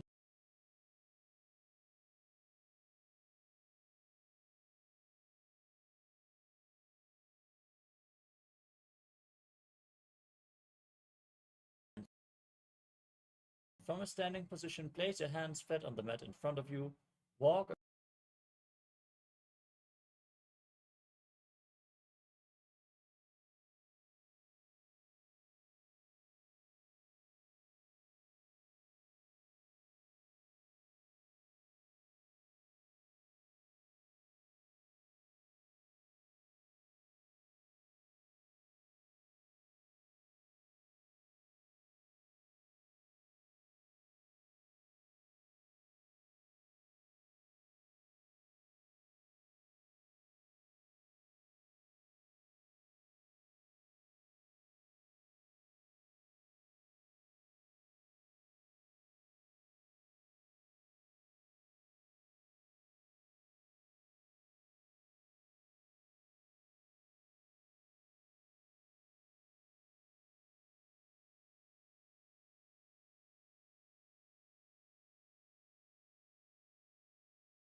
around on hands and feet as you visualize yourself as a wise 60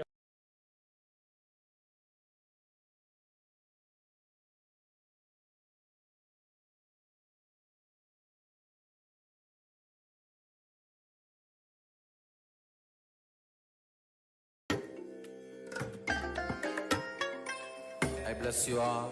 Let you all open all your three eyes and manifest the powers of Mahasadashiva. Om Nithyananda Paramashivoham.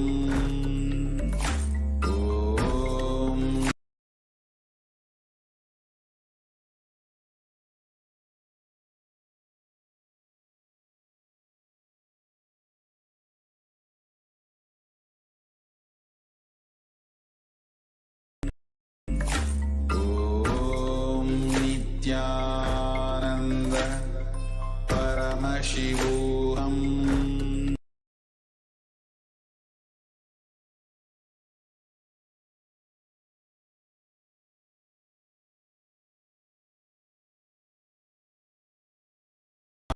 Ananda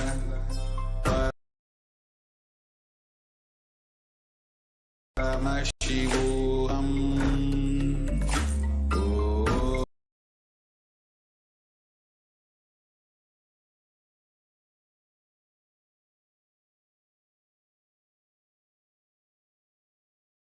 Om Nithyananda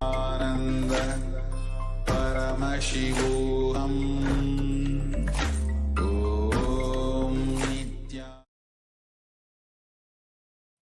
Sorry for the technical glitch.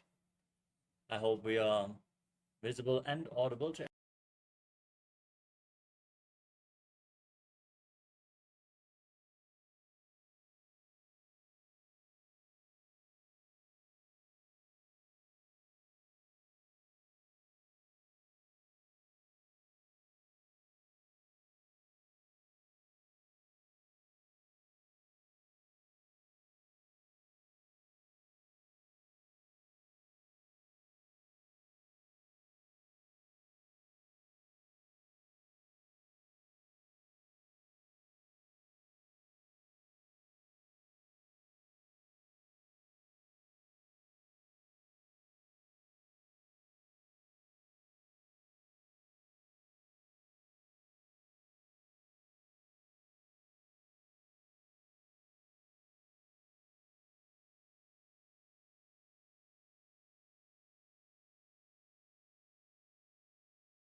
Paramashivoham.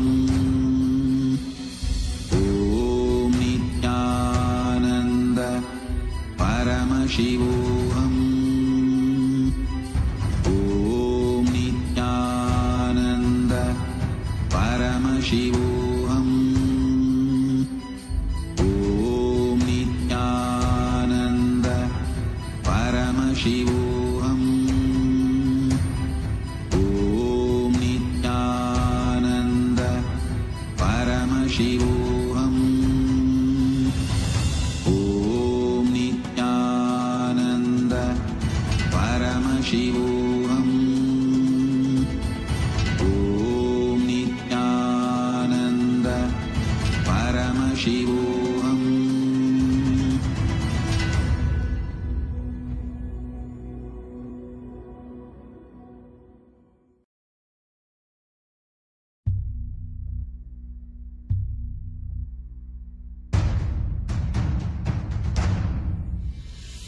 Sit as Paramashiva.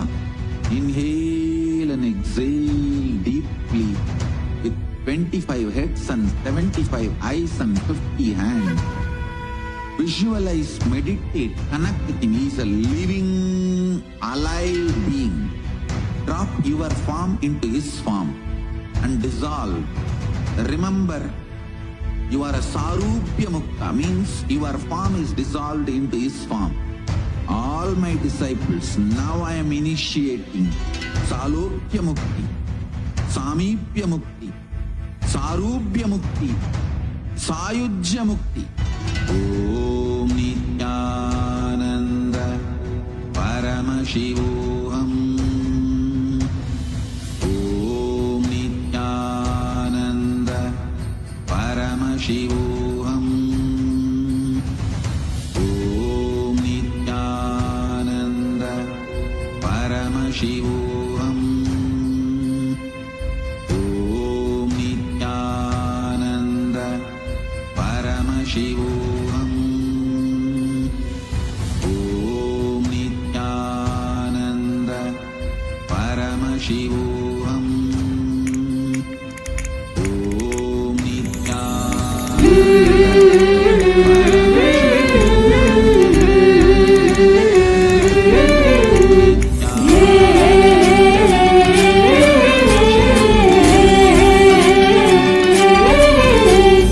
जय जय जय पराशक्ति है भवानी, जय जय जय जगदम्बे रानी, जय जय जय Nithyananda Paramashivoham. Om Nithyananda Paramashivoham. Om Nithyananda Paramashivoham. Om Nithyananda Paramashivoham. Om Nithyananda. Sorry for the technical glitch. We are now going to continue with the Uttanuttanam. As you hold weights, if you want to intensify this asana, sit down all the way to the ground and stand back up again and again, gazing to the nose and visualizing Swamiji in your inner space. नुजासर्दमासनं कृत्वा पातलाभ्यां भूमिम् उत्तिष्ठेत् कडुगासनं भवति. Next up is Musalasana. Now stand with your arms raised above your head and jump repeatedly as you visualize yourself as a mace.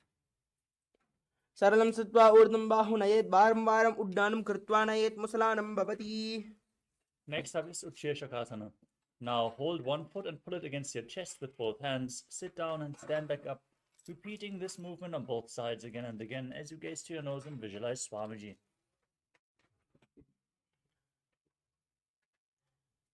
हस्तद्वयेन धृत्वा तिष्ठेत्. Next up is the Parshva Janukarana. Now stand with the toes of one foot pointing to the side and the knee slightly bent as you pull the other knee against your chest and circle the leg with your arm with a hand and a fist, placing the other hand on the respective thigh with the fingers pointing inwards. The next asana is Tandavasana. Now visualize yourself fiercely dancing as Lord Shiva as you extend your arms and one leg forward, sit down and stand back up. एकेन पादेन स्थातव्यं ताण्डवासनं भवति. Next up is Brahmanasana. Now bring the left foot to the inner right thigh. As you keep the hands relaxed by the side, visualize Lord Brahma blessing you from within. ब्राह्मणासनमावक्षेत् कृत्वात् ब्राह्मणो भवेत्. Next up is Garudasana 3. Now bring the left leg over and around the right knee. As you tuck the left toes behind, bring the left arm below the right and join your hands in Namaskara Mudra as you visualize yourself as Lord Garuda. उत्थानकूर्मपीठं च संहस्गारुडमेव च. Next up is Ekapadasana. Now place the left foot on the right thigh. Hands by the side, visualize Swamiji in your inner space. दक्षाग्रं वामपास्य जङ्गोपरिणिधाय च. The next asana is Dhruvasana, the pole-star posture. Now hold on to the picture of the left foot as you extend the leg out to the side. Rotate on the right leg as you visualize yourself as the North Pole Star. एकेन हस्तेन दण्डरूपस्य एकस्य पादस्याग्रं धृत्वा. Next up is Trivikramasana, the 3 steps of Lord Vishnu. Now pull the left leg behind your neck if you can, otherwise you can pull it against your chest or just cross the left foot over the right. Then stand straight, sit down and stand back up as you visualize Lord Vishnu. एकेन हस्तेन दण्डरूपस्य एकस्य पादस्याग्रं धृत्वा.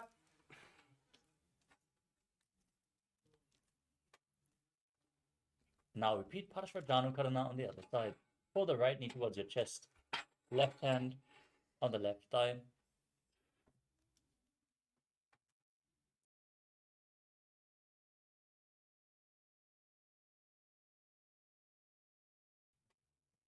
Now repeat Tandavasana on the other side.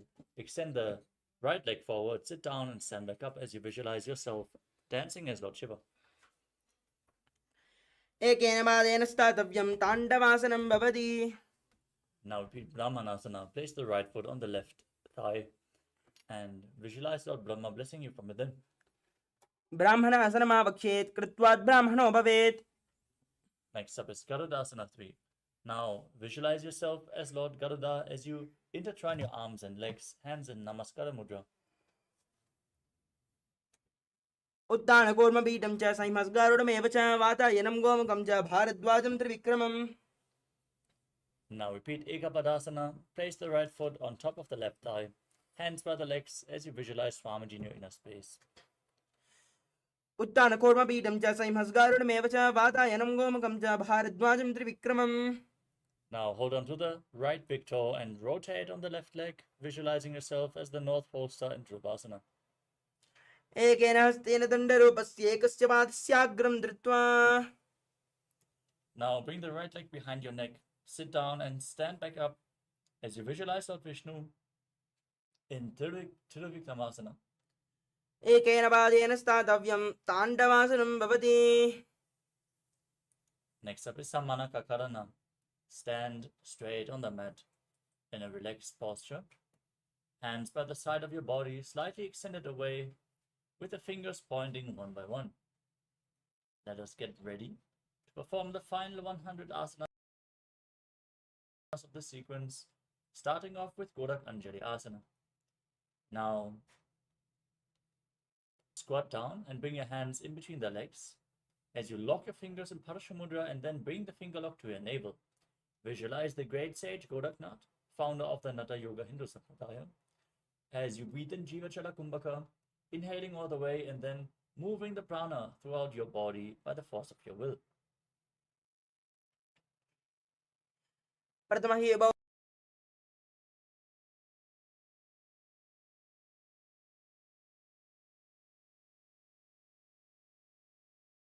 बाहुरीणी चोपनिहोवे.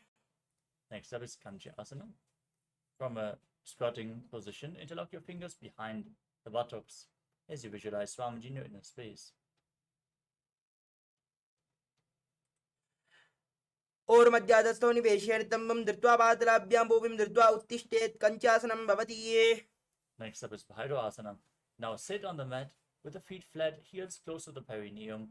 Then interlock your fingers behind in Padasha Mudra, gaze to your navel and visualize Bhagavan Kala Bhairava, the Lord of Time. दो पगा की तान लगी माहिली cover मिलावे. The next asana is Varahasana. In a squatting position, bring your hands behind your head with the fingers pointing down, joined in Anjali Mudra. As you gaze at the tip of the nose, visualize yourself as Varaha, the boar avatar of Lord Vishnu. पगदली की माहिली cover मिलावे पना बान हुकड़ बेसे. Next up is Pipitasana. Now hold onto your big toes in Prana Mudra and raise your hips at the same level as your knees as you visualize Swamiji in your inner space. अत उत्तान आसनानि बार्षित्वे सम्मील्य स्थित्वानि तम्बं जान प्रदेश आनीये तिष्ठेत् प्रयासनं भवति. Next up is Pakasana. Now place your hands flat on the mat in front of you and place your knees onto your arms as you lean forward, find balance, and lift your legs off the ground, visualizing yourself as a crow. हस्तद्वयं बद्ध्वा तन्मध्ये चरणद्वयम् उदानैव सम्मील्य जङ्घोरी संस्थाप्य तिष्ठेत् पकासनं भवति. Next up is Sushtanga Kapali Asana. With your hands on the mat, the elbows on the arms, place your head on the mat and lift your legs off the ground, crossing them into Padmasana. Gaze to your nose and visualize Swamiji in your inner space. आसन गौगण कपाल आचो होई. We move on to Guptasana. Now sit in a kneeling posture. The top of your feet flat on the mat, heels outside your hips, with the toes touching behind. Gaze to your nose and visualize you're sitting in the secret seat with Paramashiva and Guru. जानर्वोरन्तरे पादौ कृत्वा पादौ च गोपयेत् पादौ परिच संस्थाप्य घोरं गुप्तासनं विदुः. The next asana is Vrikshasana too. As you place your hands on the mat and lift your legs up into a handstand. You can lean against the wall for support if needed or ask a partner to assist you in the performance of this asana. This asana should be performed by everyone to purify the 7 chakras, as you visualize yourself as a tree with deep roots growing into the ground. सप्तचक्रक्षालनाय वृक्षासनं शेषकान्. Next up is Shiva Asana. Maintain the handstand posture. Contract the perineal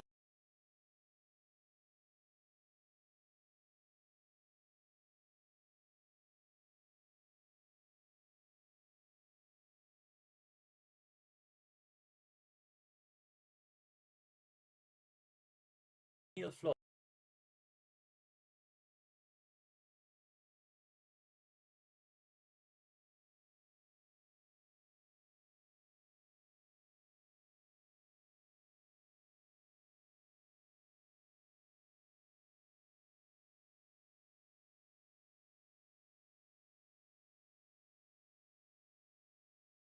Maintain the handstand posture.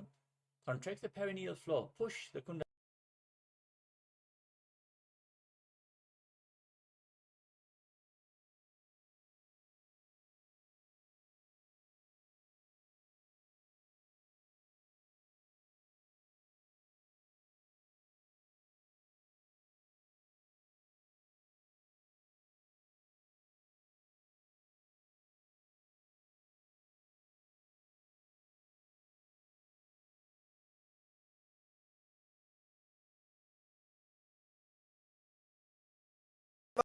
वारंवार उड्डानं कृत्वा मत्स्यासनं भवति.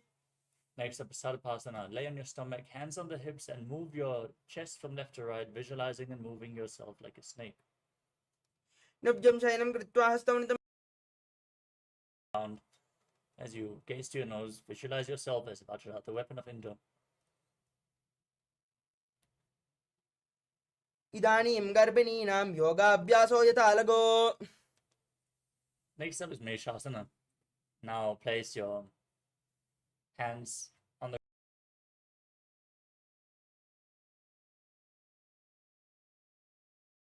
ground and raise your hips up into Gajasana. As you then alternate striking the ground with your hands, visualizing yourself as powerful as a ram. गजासन संस्थौ एकैकं बाहुं भूमौ ताडयेत् मेषासनं भवति. The next asana is Ajasana. From Gajasana, raise your legs up and Slowly lower your head towards the ground, visualizing yourself as unborn, existing for all eternity. गजासन सब्जितौ पाद्वयं ममतराले कृत्य. Next up is Dhanantarasana. Sit in a kneeling posture.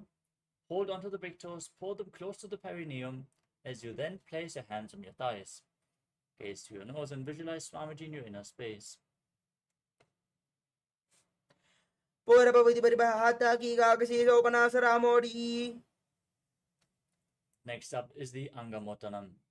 Now interlock your fingers in front of your body, move your hands up, down, left, right in all directions, giving massage to joints and muscles of your body as you then repeat the movement behind yourself, visualizing Swamiji in your inner space as you perform Ujjayi Pranayama. हस्तयोरङ्गुलिर्बद्ध्वा हस्तयोर्मध्यात् सर्वं ममङ्गं निक्षिद्याधिष्ठेत् अङ्गमोत्तनम्. The next asana is Garudasana form. Sit in Vajrasana on your heels as you turn your feet outwards, toes pointing to the side, hands on the knees, visualizing yourself as Lord Garuda flying Lord Vishnu and Lakshmi on his back. जङ्गोरभ्यां पीड्य सर्कयो द्विजानो जानुपरिकरद्वन्द्वा गरुडासनमुच्यते. Next up is Ananda Mandirasana. Now sit with your knees wide, the feet flat on the mat. Hold onto your ankles and place the front of your buttocks on the ground as you gaze to your third eye and visualize yourself residing in the blissful space of a temple. अथ वक्षे वीरनाथम् आनन्दमन्दिरासनं यत्कृत्वा अमरो धीरो भावयेतेव साधः. Next up is Mandukasana too. Now cross your feet and sit on your ankles as you place your hands underneath the knees. Press your tongue against the palate of the mouth in Mandukya Mudra as you visualize yourself as a frog and perform Uddiyana Bandha and Mula Bandha. भ्रष्टं सम्पीड्य गुल्पाभ्यां जान्वङ्गे सबलयाकृतिः. Next up is Narasimhasana. Now tuck your toes and sit on the raised heels. Place your hands on the mat in front of you with the thumbs touching. Gaze to your nose, stick your tongue out, exhale forcefully as you visualize Narasimha, the lion man avatar of Lord Vishnu in Narasimhasana. दो पगपना पानी होय वैसे एडिमलार गोळानि वैसे. Next up is Vishtakasana. Maintain the same sitting posture, but cover your mouth with your hands. Bring your thumbs underneath the teeth and close your mouth. Inhale through the right nostril, exhale through your mouth. Gaze to your nose and visualize yourself as Devi, victorious over all your fears. दो पगांगी AD जो ही गाड़ा फरमामन बने होई. Next up is Makarasana. Now place the top of your feet flat on the mat and sit on your heels. As you keep your knees wide, bend your elbows and bring your arms towards your armpits,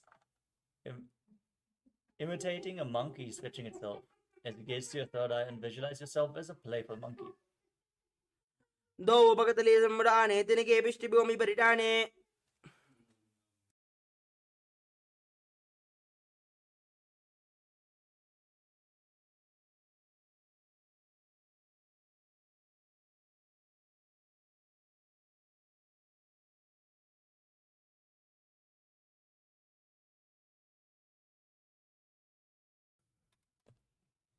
Next up is Vajrasangadasana. Now stand up on the toes as you keep the soles of the feet together, the knees open wide, and hold onto opposite elbows behind your back. Gaze to your nose and embody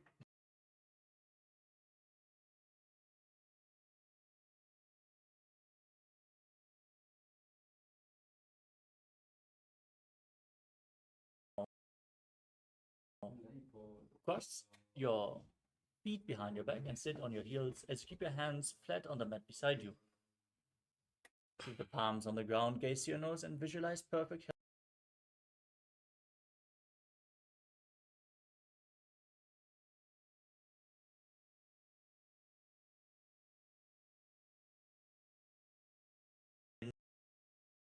Neck stiff like the shell of a turtle as you gaze to your nose and visualize yourself as a turtle with a stable body and mind to live for centuries in Kurmasana.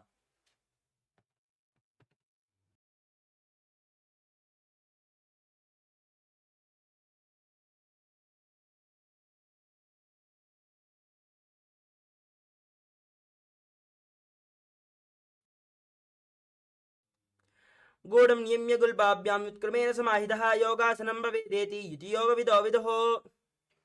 Next up is Vijyogasana. Now stand on your knees with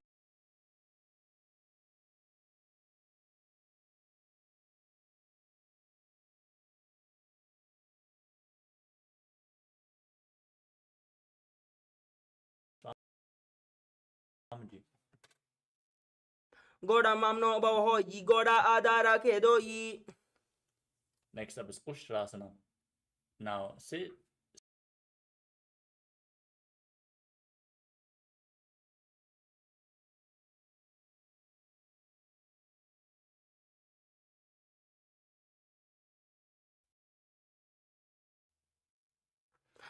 मेरुदण्डग्रन्थिदाटिः संविपादे शुष्पुमान् कपोतोष्ट्रासनाभ्यासं कुर्यासनमितासनम्.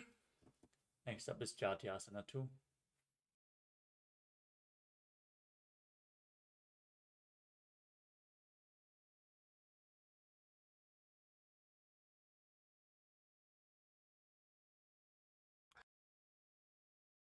दोवो एडी संबुडगरे सोले मूलद्वारि दरिदरे.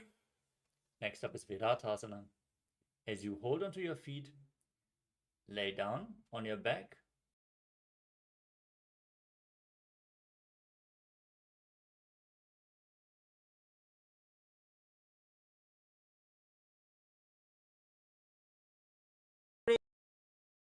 संस्थाप्य. Next up is Kapotasana. From the same position, hold on to your feet and place your forearms on the mat behind.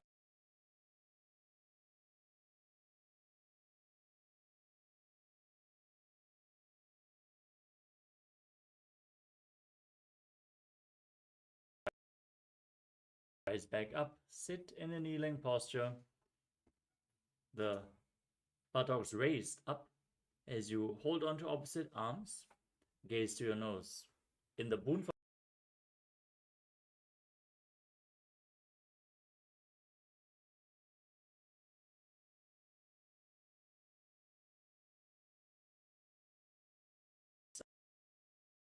asana is Varahasana 2. Now, tuck your toes and sit on the heels as you lean forward and down, placing your forearms on the mat and your head on your hands.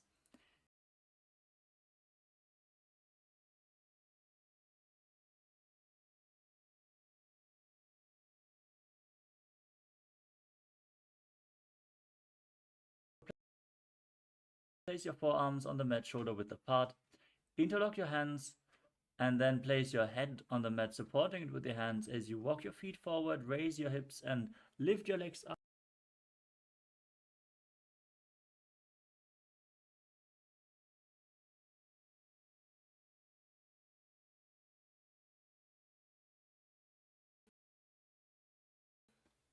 Lower your body down, come to a kneeling posture with your head in between the legs.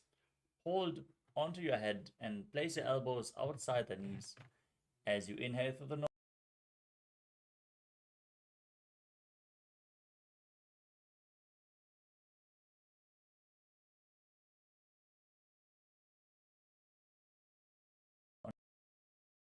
on your stomach in Viparita Shalabhasana.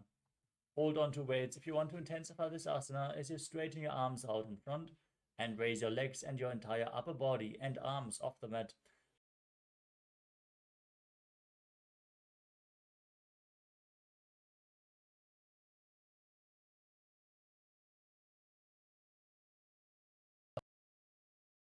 Head on the mat and your hands next to the hips. As you raise your legs up, visualizing a skull in your inner space, representing the mind with purified thoughts and the strong will to attain enlightenment.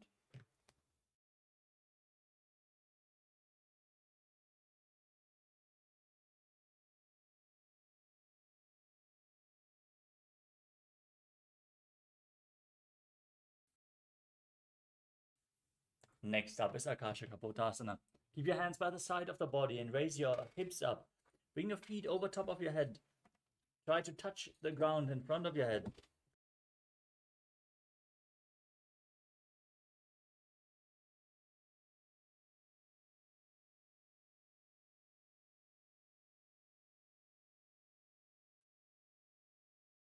Now sit in a kneeling posture and place your forearms on the ground with your navel touching your knees. Visualize yourself as a sparrow. Kurparaparinda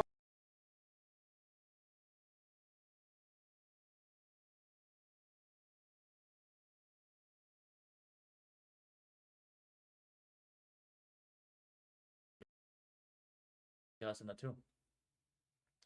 Yaschiva Bujjaf Pradimangripashi, that was here Chibukam Vidaryako.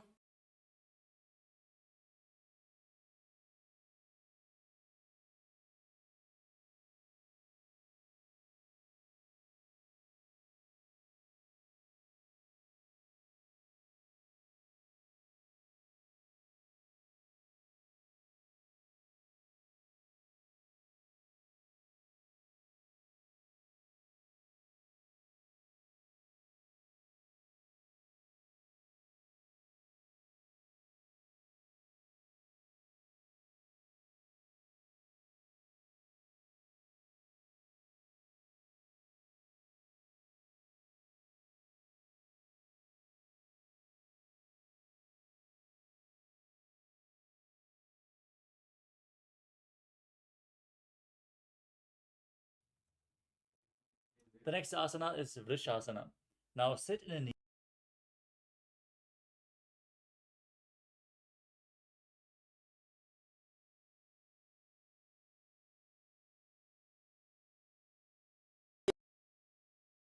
Rola Bagadatnat. Now lift your body up off the mat in Lulasana.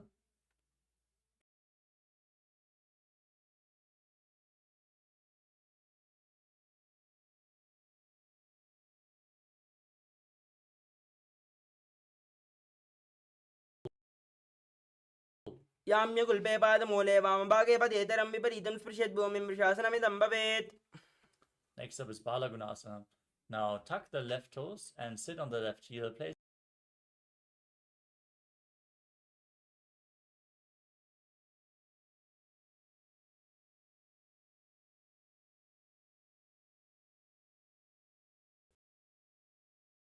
as you visualize yourself as the entire planet in Grahasana.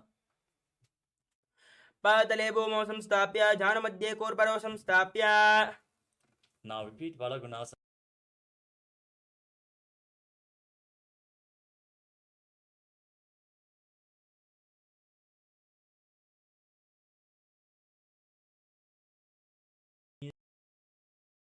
You can use weights if you want to intensify this asana as you visualize Swamiji. Ujaspidastiyate Urdhvajanu Yatrasane. Now perform Vajra.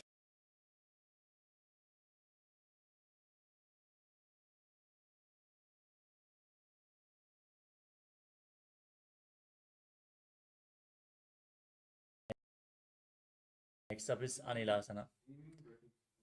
Now place your palms on the ground and step your feet onto your hands.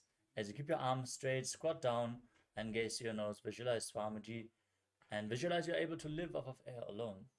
Do Hat Bhum Britane, Kahoni Jadina Bilagane. Next up is Padukasana. Now place the back side of your hands on the mat in front of your feet and step your feet on your hands, wrapping your hands around the feet like shoes. Now visualize yourself wearing padukas walking across India in Padukasana. Hastadale of Padle Krtwadistet Gachet Padukasanam Bhavati. Next up is Kukutodanasana. As you place your palms on the mat, raise your legs up and let them fall back down again and again.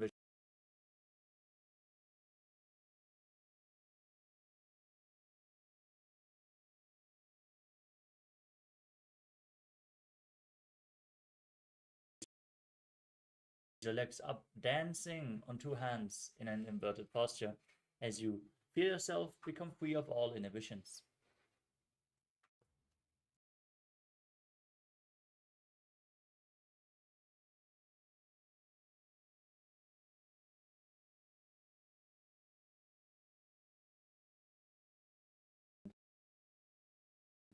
Visualize Swamiji as you do so. Adokshe Mahadeva Gunjarasanam Uttamam Karaninaikena Padabhyam Bhumautistet Shirhakaraha. Now exchange the position of your hands.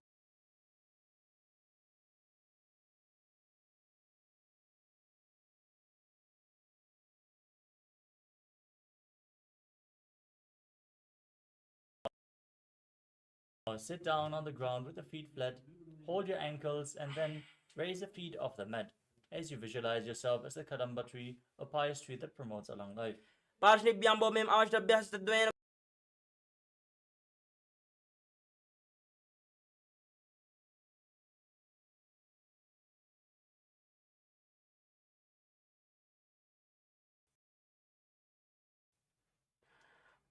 वयोस्तपादयोः पाणं लात्वा स्वस्तनितम्बिकये जानुनी वक्षसि साधुर्बभ्रतीकरबन्धनैः. Next up is Chakrasana. Now bring the left leg behind your neck.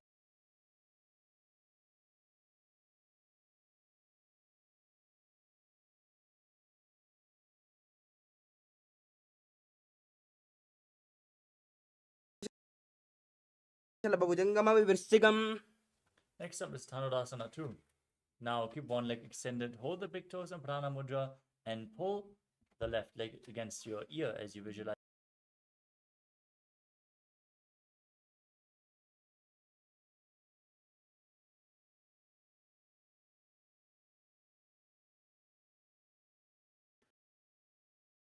Extend the legs out to the side and lean forward as you balance on your arms, visualizing yourself as a flying crane. वासिष्ठमतकौण्डिन्यमूर्ध्वगुक्कुटमेव च.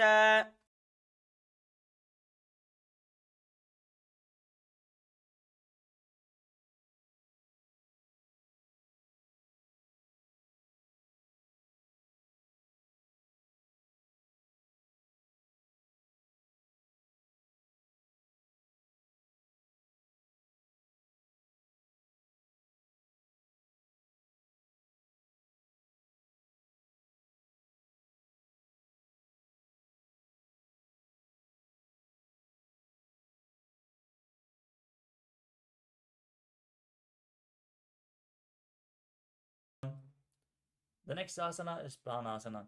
Now place the right foot on the left thigh, the left foot flat, the left foot shoulder beneath the left knee as you gaze to your third eye and visualize you're immortal and able to exist solely from prana.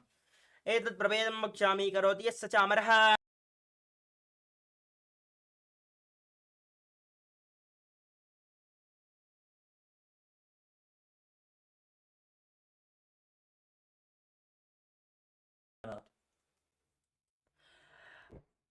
वामोर्मूलदेशे च यां यं पादमुनिधायतो. Now repeat Chakrasana. Bring the right leg behind your neck and lift your body off the ground, visualizing yourself as a powerful source of energy. पूर्वधानं चतुष्पादं पीठं वज्रासनं तथा.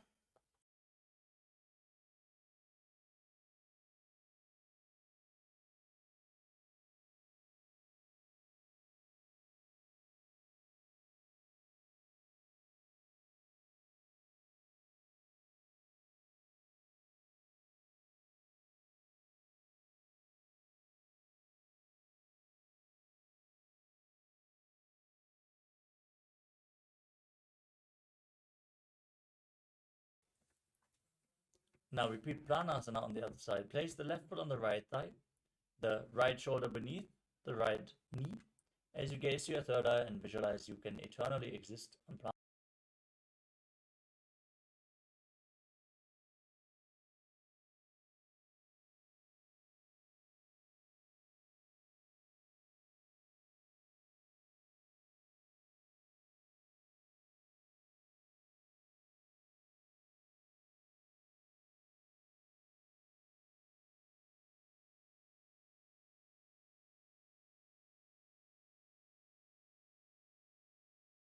Holding onto the front foot with both hands as you visualize Swamiji.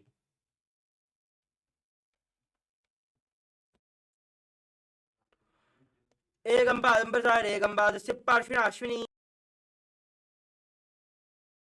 Inside the hip, hold the left foot and pull it in front of your face as you visualize yourself as a crane. वासिष्ठमतकौण्डिन्यं मूर्ध्वगुक्कुटमेव च. The next asana is Swastikasana.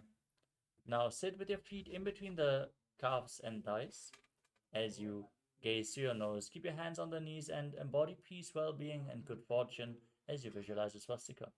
जानुर्वोरन्तरे सम्यक् कृत्वा पातले उभे. Next up is Godakshasana. Now maintain your feet in the same position but cover your heels with your hands. Tuck your chin to the chest, gaze to your nose, and visualize Goraknath, the founder of the Natha Yoga Hindu Sampradaya.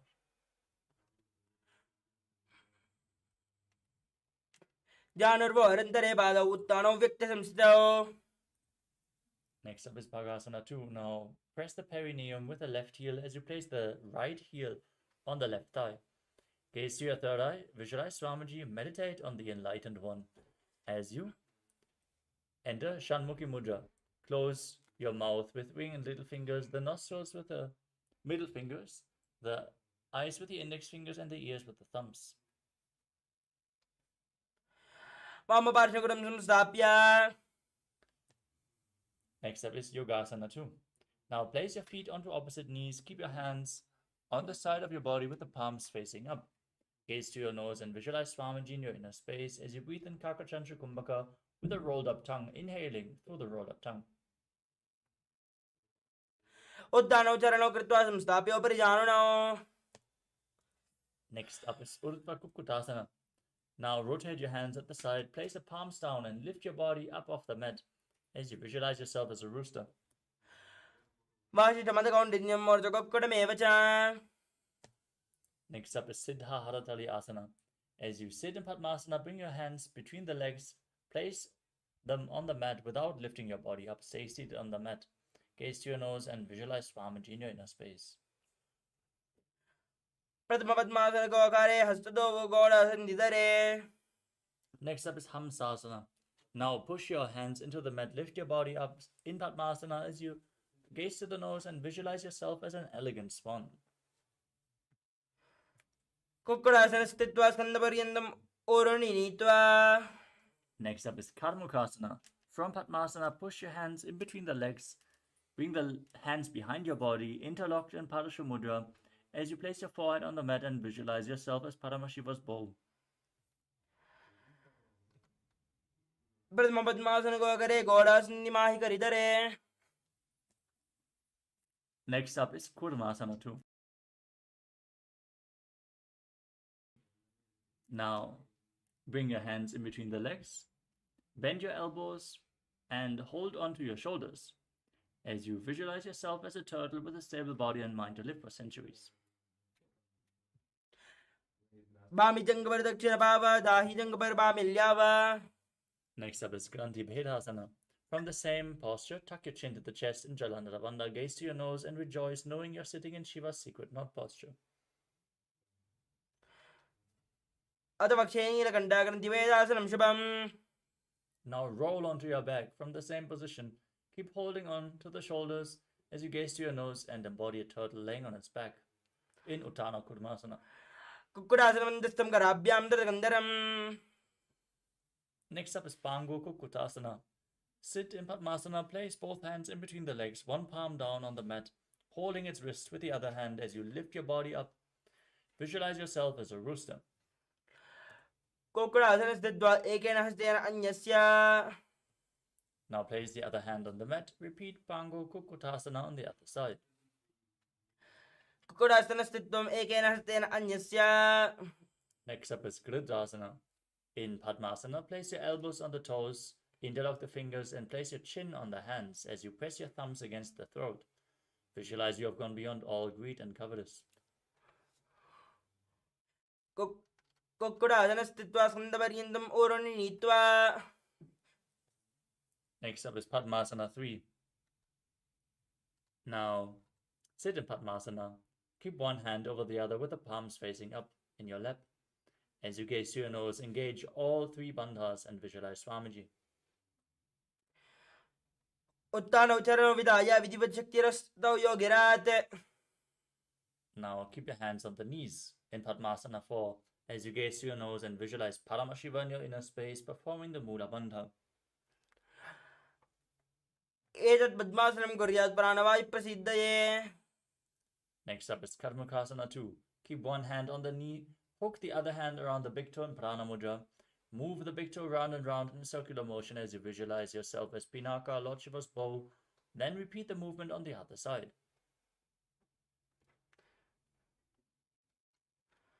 Adanya Saramavakshe Yogaporaka Rakshanat. Next up is Karmakasana 3. Sit in Padmasana and Cross your arms behind your body, holding on to the big toes in Prana Mudra. Now gaze to your nose, visualize yourself as Pinaka, and engage all the bandhas.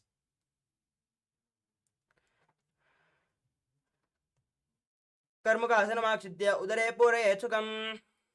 Next up is Trilidhasana. Maintain the same posture, but lift your chest, gaze to your third eye, and visualize yourself as Paramashiva's third eye, destroying anything you come across. ऊर्ध्वं परिस्थाप्य पादयुग्मं प्रयत्नतः. Now roll onto your back in Nagarasana. Keep your arms crossed behind your back and your legs in Padmasana as you gaze to your nose and visualize yourself as a snake, breathing calmly in Sahadra Kumbhaka Nagarasana.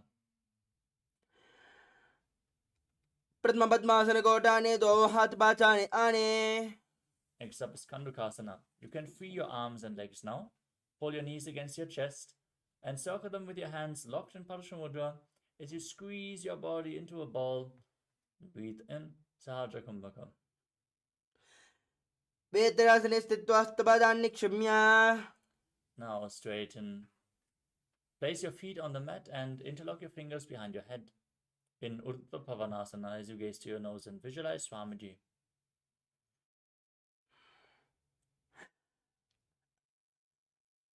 प्रथम सूदोसैन करावे घोड़ा उबाराशे मिलावे गुल्पमा हिला अंगष्टदोई करे एक समय रसोई. Now bring your hands underneath the heels with the palms facing up and then push your hips up in Marakata Pitasana as you visualize yourself as a powerful alpha ape. उत्तानशयनं पातले स्थापयेत्. Next up is Uttana Shikhi Pitakasana. As you straighten your legs, raise your hips and bring your hands to the lower back for support. Your body weight should rest on your elbows. As you gaze to your nose, visualize Swamiji in your inner space. Breathe in Murcha Kumbhaka with the Jalandhara Bandha engaged. जंगोर बलहीनश्चेत् उत्तानशिखपीठकम् अप्रमक्तप्रकुर्वीत भुक्तेः प्राग्विजिजेन्द्रियः. Now raise your legs up off the mat. Keep your arms on the mat for support. As you visualize yourself blissfully traversing Naraka Loka unscathed in Narakasana. ग्रीवाकण्डेन भूमिं विस्तम्भा पादाग्रद्वयं मूर्धमुन्नयेत् नरकासनं भवति. Next up is Tiranaukasana. Now bring your hands to the lower back. Straighten your legs up and lower them and angle your body with your core engaged as you visualize yourself as a boat crossing the ocean of samsara in Tiranaukasana. नौकावत्स्त्वा ऊर्ध्वं पादाग्रद्वयम् आम्नयेत् तिर्यन्नौकासनं भवति. Next up is Jajasana. Now bring your hands back to the mat. Straighten your legs like a flagpole as you visualize yourself as the Kailasa flag respected across all nations. तिर्यन्नौकावत् ग्रीवापश्चकूर्परैः भूमिम् अवष्टभ्यमस्तकलाक्षे केशेन पादाग्रद्वयम् ऊर्ध्वं नयेद्वजासनं भवति. Now lay down on your back. The legs straight, hands next to your hips. Form Shakti Chalan Mudra. Pull the Kundalini Shakti up along your spine from Muladhara to Sahasrara Chakra.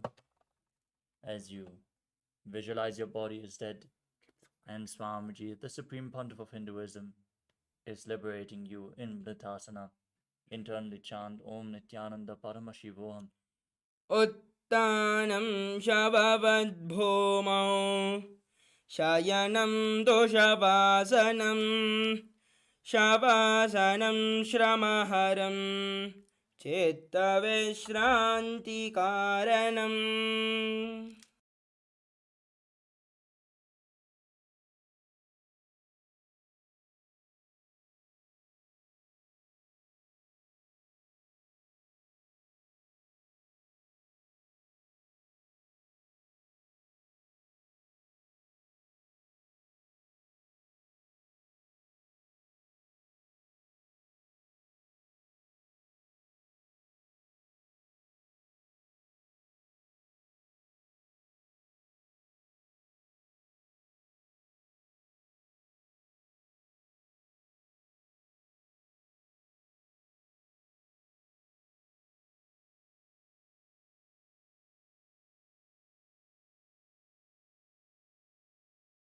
Now slowly return to your physical body. Start to wiggle your fingers and toes, your wrists and your ankles, your elbows and your knees as you pull your knees up against your chest. Encircle your legs with your hands, rock your body from side to side, and slowly return to a seated position. Congratulations for completing the Dvitiya Vinyasa Krama, or 308 asanas of this sequence. We want to complete with all of you for the rapid speed towards the end and the technical glitches in between.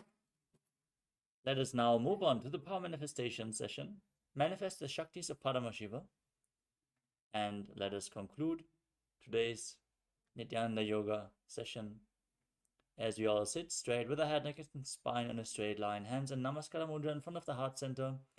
Close your eyes, take a deep breath. Visualize Swamiji as we chant the Purna Mantra.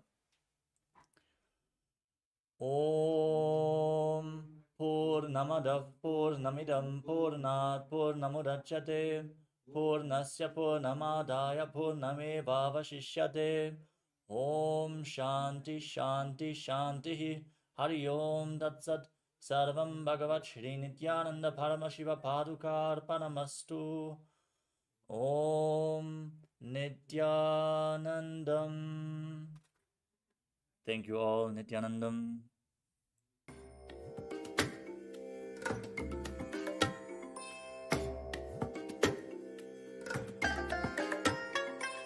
I bless you all. Let you all open all your three eyes and manifest the powers of Mahasadashiva. Om Nithyananda Paramashivoham. Om Nithyananda Paramashivoham. Om Nithyananda Paramashivoham. Om Nithyananda Paramashivoham. Paramashivoham. Om Nithyananda Paramashivoham.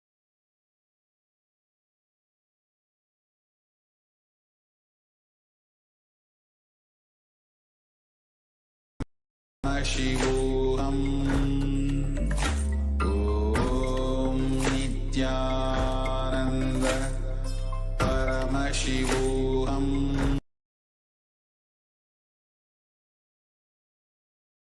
Om Nithyananda Paramashivoham.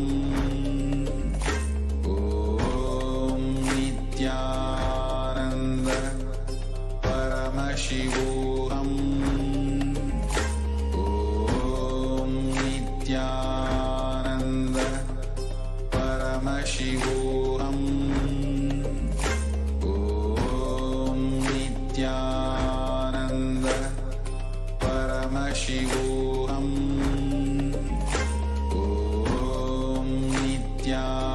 Om Nithyananda Paramashivoham. Om Nithyananda Paramashivoham. Om Nithyananda Paramashivoham. Om Nithyananda Paramashivoham. Om Nithyananda Paramashivoham. Om Nithyananda Paramashivoham.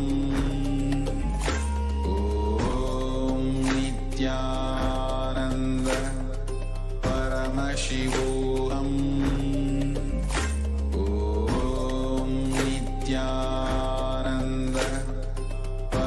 Paramashivoham. Om Nithyananda Paramashivoham. Om Nithyananda Paramashivoham. Om Nithyananda Paramashivoham.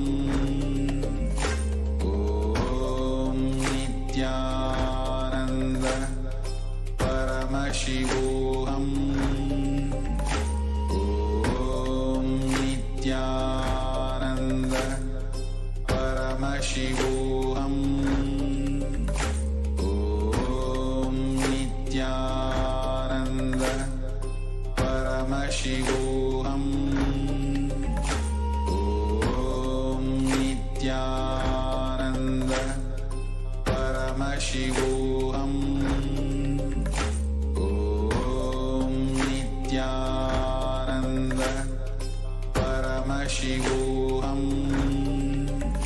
Om Nithyananda Paramashivoham. Om Nithyananda Paramashivoham.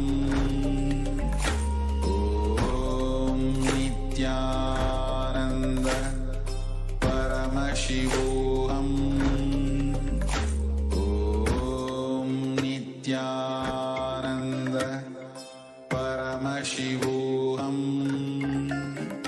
Om Nithyananda Paramashivoham.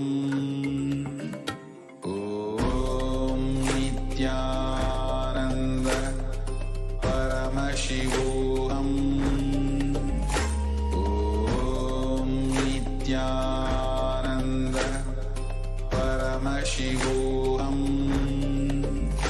Om Nithyananda Paramashivoham.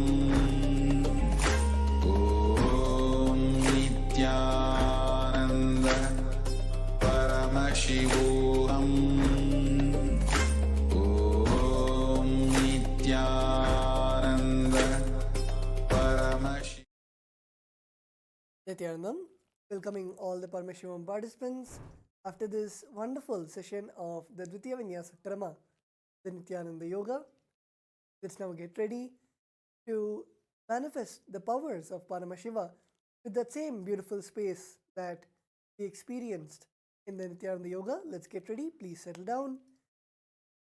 Make sure that you have your eye bands with you and any of the alchemy products, whether it is Atmalinga or Jnananjana, or even if you have the Krishna Shila, you can keep it with you.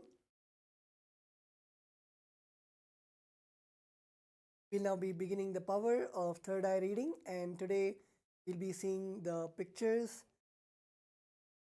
So let's get ready. Settle down.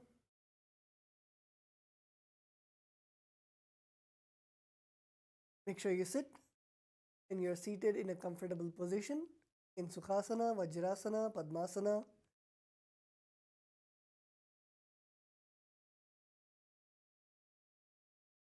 And once you are seated, you can now tie your eyes.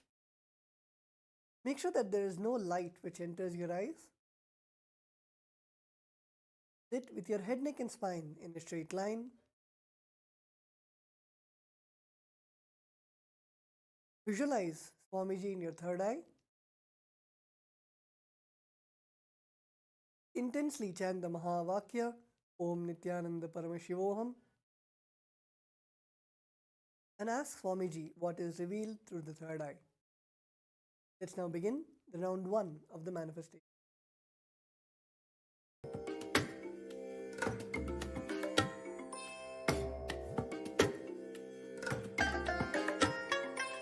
I bless you all. Let you all open all your three eyes and manifest the powers of Mahasadashiva. Om Nithyananda Paramashivoham. Om Nithyananda Paramashivoham.